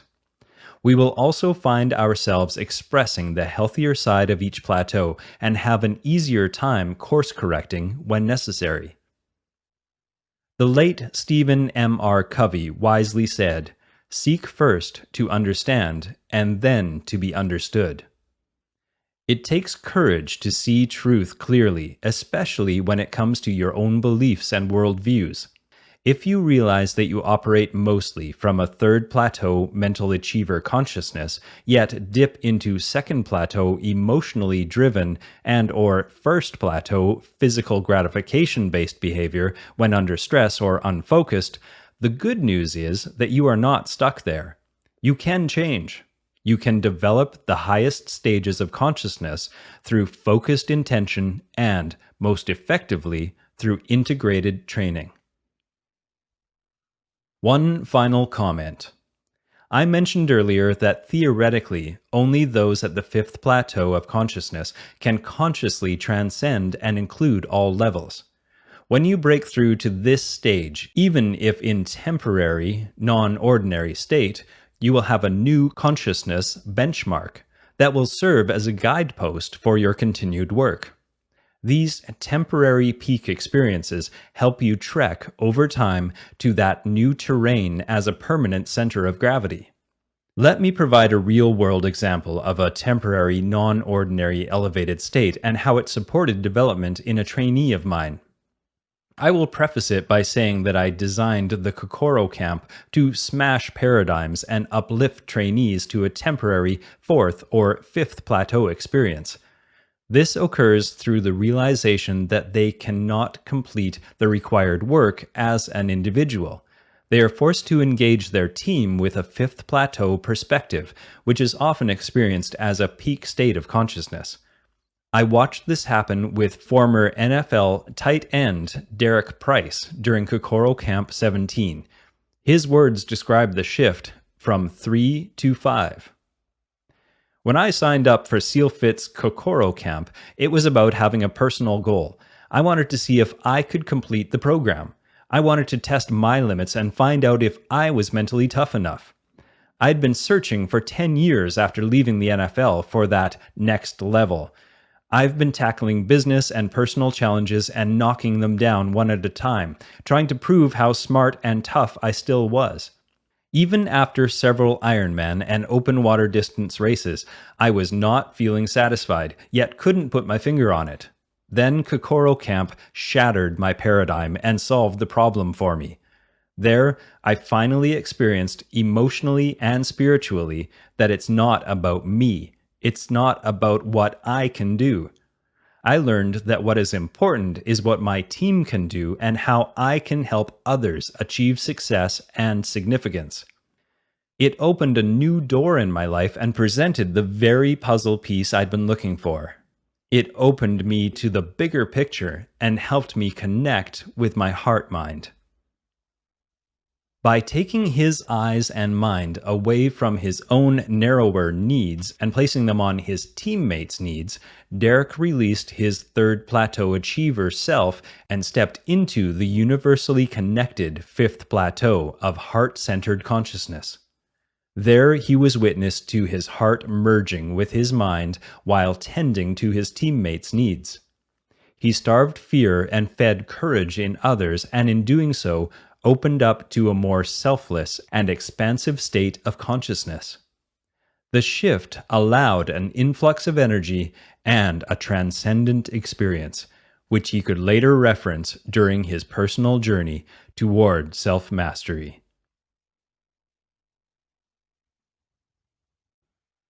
Afterward. A few months after graduating from BUDS training, I was reviewing a book written by my mentor, Kaicho Nakamura. The title was One Day, One Lifetime, and it was a collection of the Zen meditation lectures I had experienced the prior 4 years.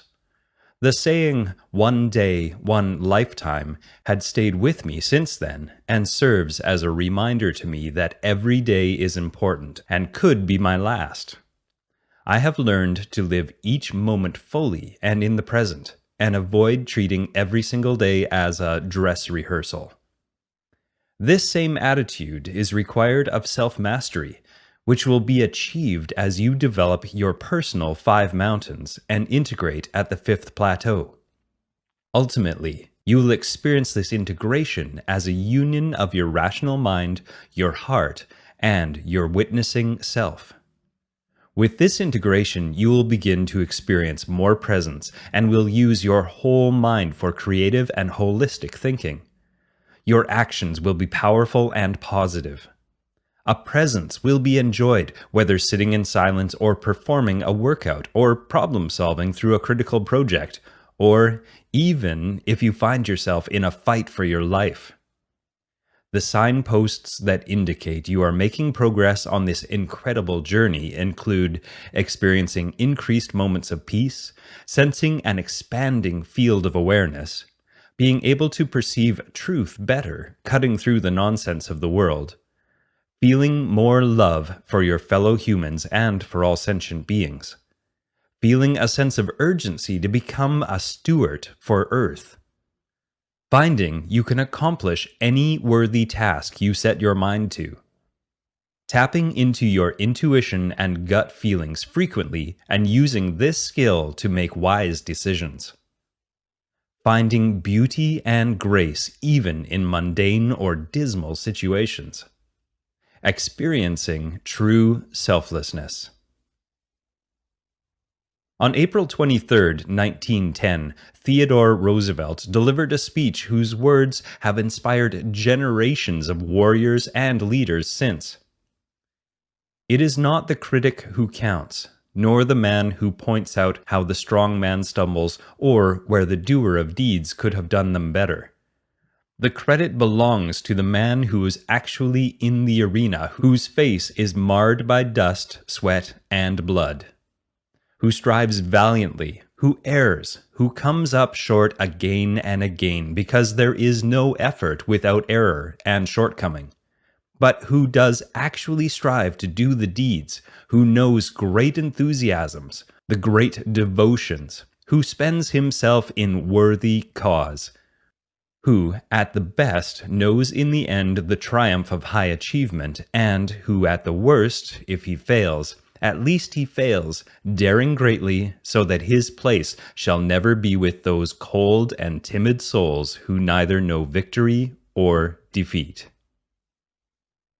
Mr. Roosevelt was articulating the value of avoiding the death trap of gossip and other mindless distractions and staking your life on a path of boldness, of translating this boldness into action, to never drift or shirk from defending your values, to stand your ground and never sway. He's talking about acknowledging and honoring your passion by taking aim with that passion and shooting for the moon. Only through bold action can we make physical contact with our working limitations and then shatter them again and again. This antithesis of boldness is to stall. Boldness shrivels up and dies when you say today is no good and that you'll start tomorrow. The energy is drained during hesitation's perpetual spin, waiting for the perfect time to act until you have the complete kit bag full of tools or weapons, or the perfect partner, or some perfect orchestration of conditions. This sort of delay will leave you back with the timid souls who know neither victory or defeat. But, as you have learned, taking bold action doesn't mean that we are always acting. Many mistake constant action for productivity and progress. The warrior's way is to first plan for bold action, win in the mind, bulletproof the mission, and then act with boldness. And during this state of action and execution, there are moments to take pause and evaluate the battlefield to see what has changed since you acted last. In this pause, you will reorient yourself, your team, or organization to a new reality. You'll devise new tactics and a fresh strategy, and with this invigorated plan, explode out of the blocks with boldness. In this process, there is a balanced flow between acting, observing, thinking, and acting again. Boldness requires this balance, or it can quickly look like foolishness. So how can you develop your facility with boldness? Here are some ideas to ensure boldness in life and business. Hang around people who are doing bold things and study their way. I offered an Unbeatable Mind seminar once at an event for a non-profit called Operation Underground Railroad. Tired of seeing nothing being done to stop the insidious sex slavery trade, this group has decided to take massive, bold action. In 2014, they rescued over 300 girls from slavery in South America. It's as if they listened to Roosevelt's speech and immediately banded together and went for it. This is the type of bold to model. Take action before you think you are ready. I do this all the time and then have to make course corrections, refund customers when something breaks, and rebuild it in flight. But I have no regrets for this approach. A good example is the Unbeatable Mind Academy, where I finished developing each lesson literally days before it was due to be delivered to the customers in 2012.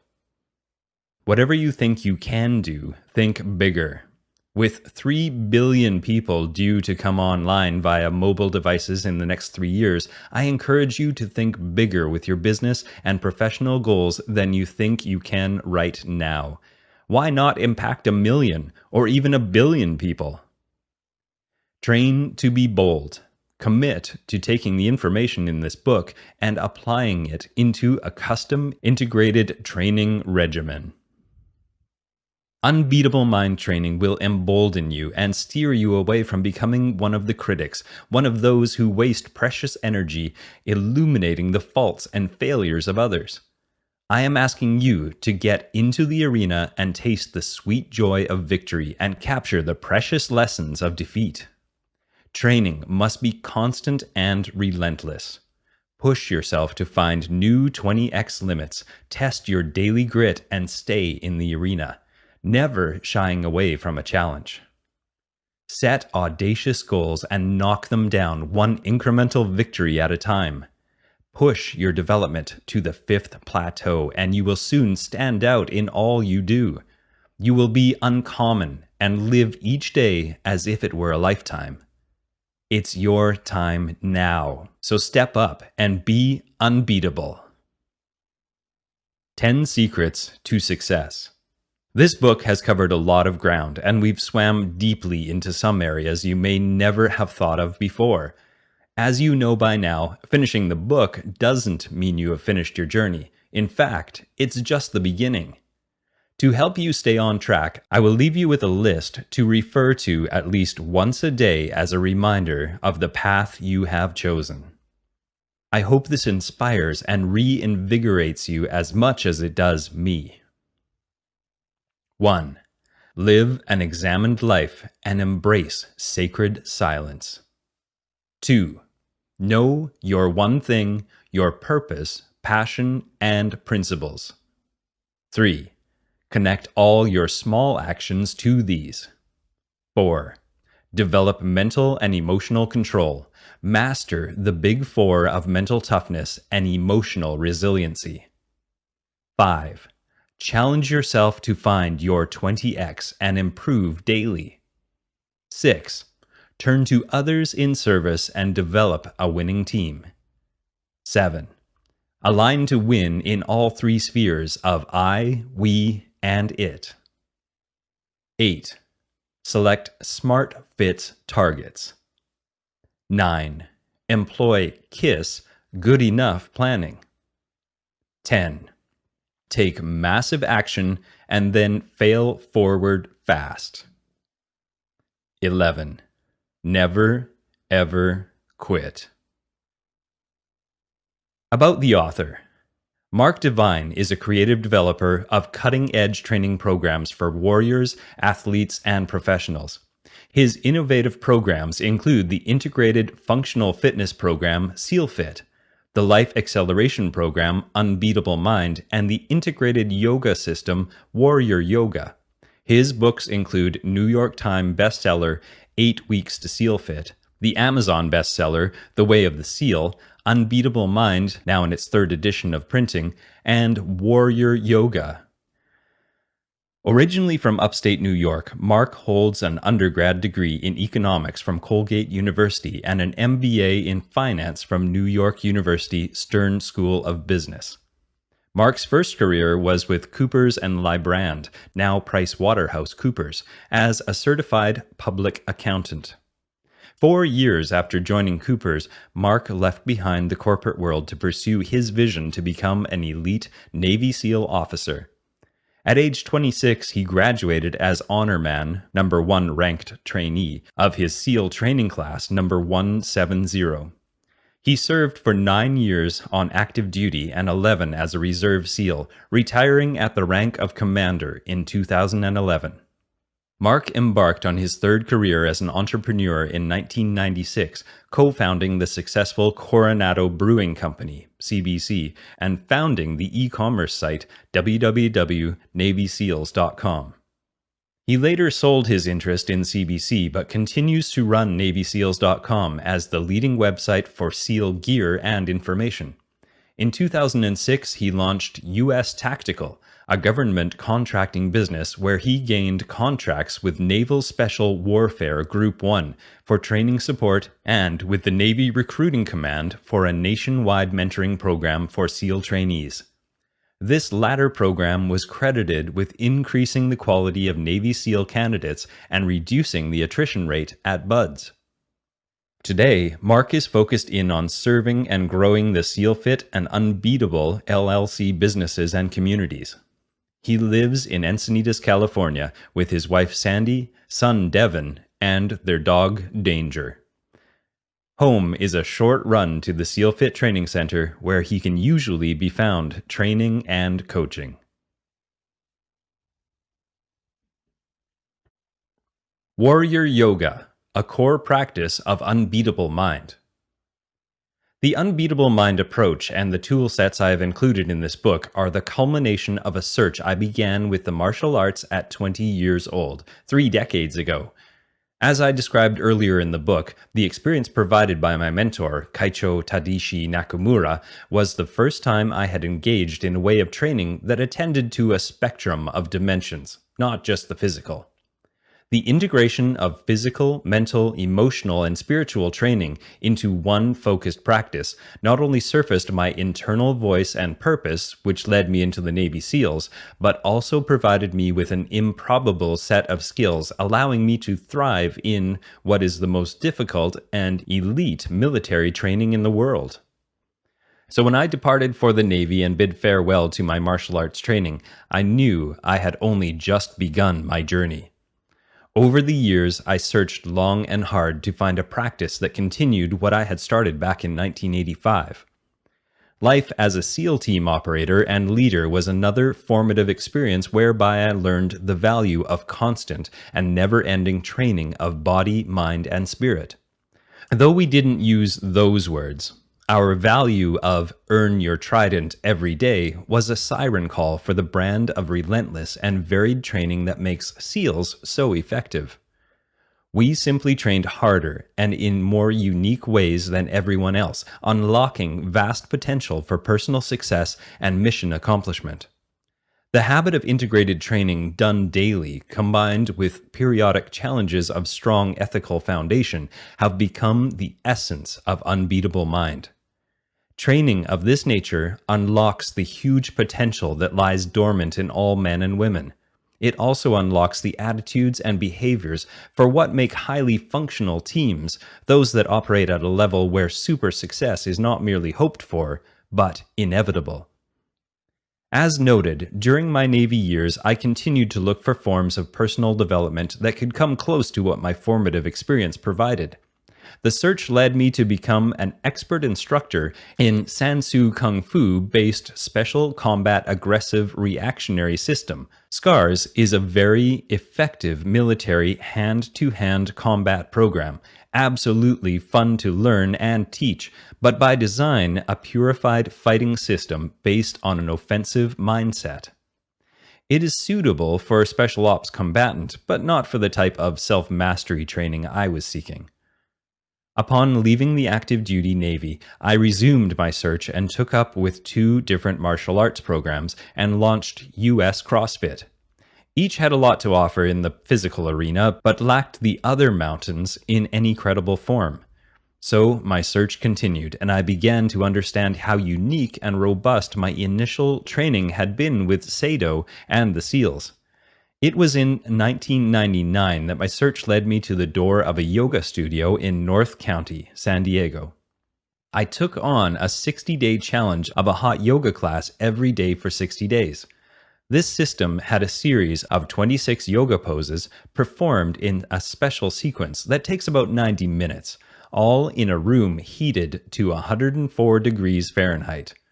At the end of the 60 days, I felt amazing, physically, mentally, and emotionally. I felt I was back on track. Throwing myself into the world of yoga, I gave it the same energy that I did the martial arts.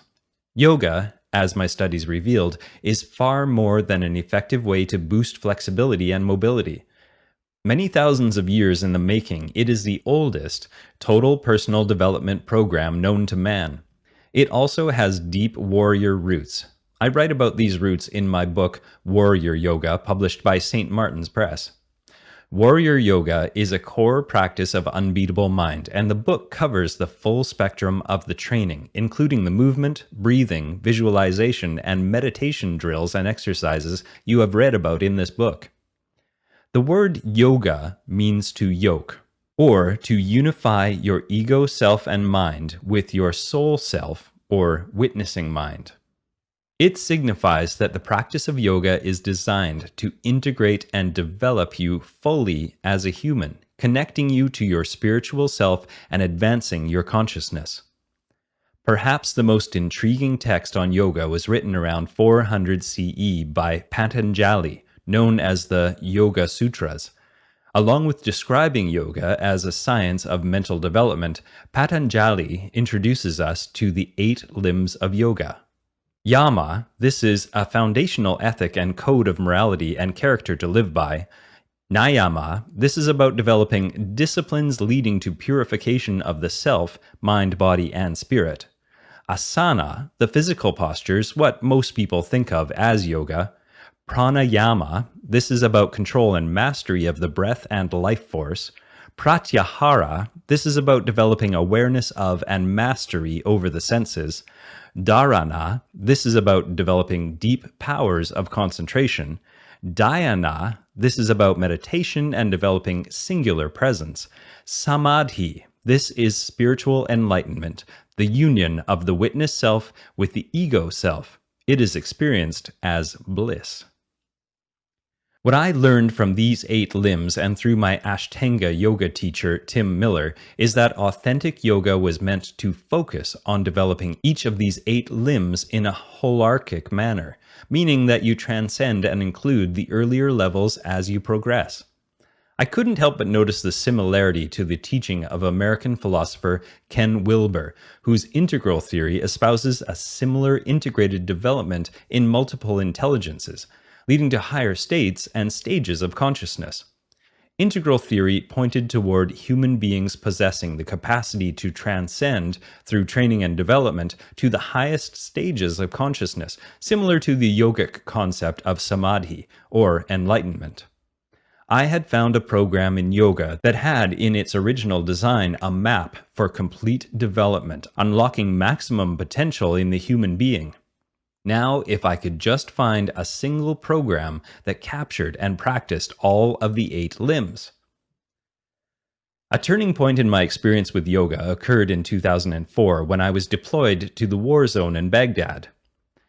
On the C-130 flight into Iraq, I found myself countering the jitters by finding some space in the cargo area and, with deep breathing exercises I learned in the SEALs, a series of poses and visualizations, I performed the first session of what I now call Warrior Yoga.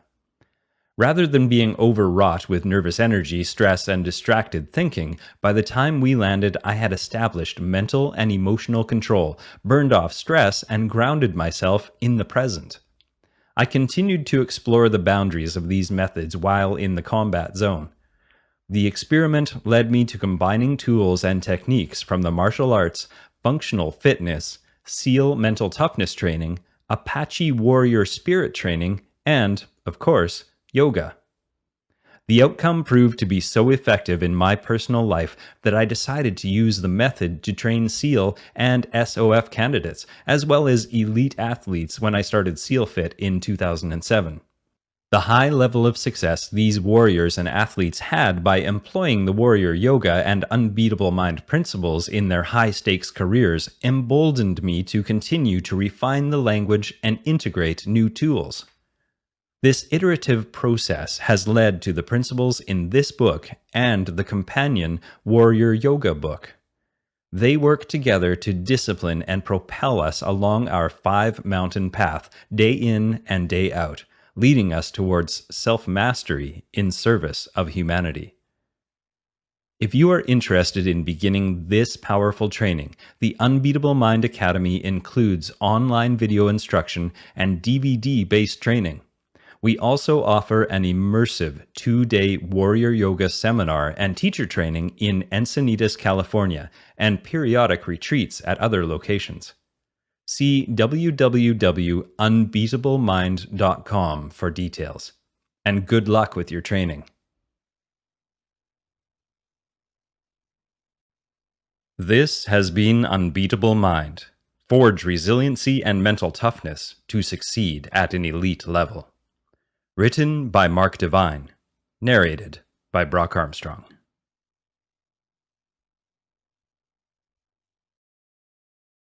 Audible hopes you have enjoyed this program.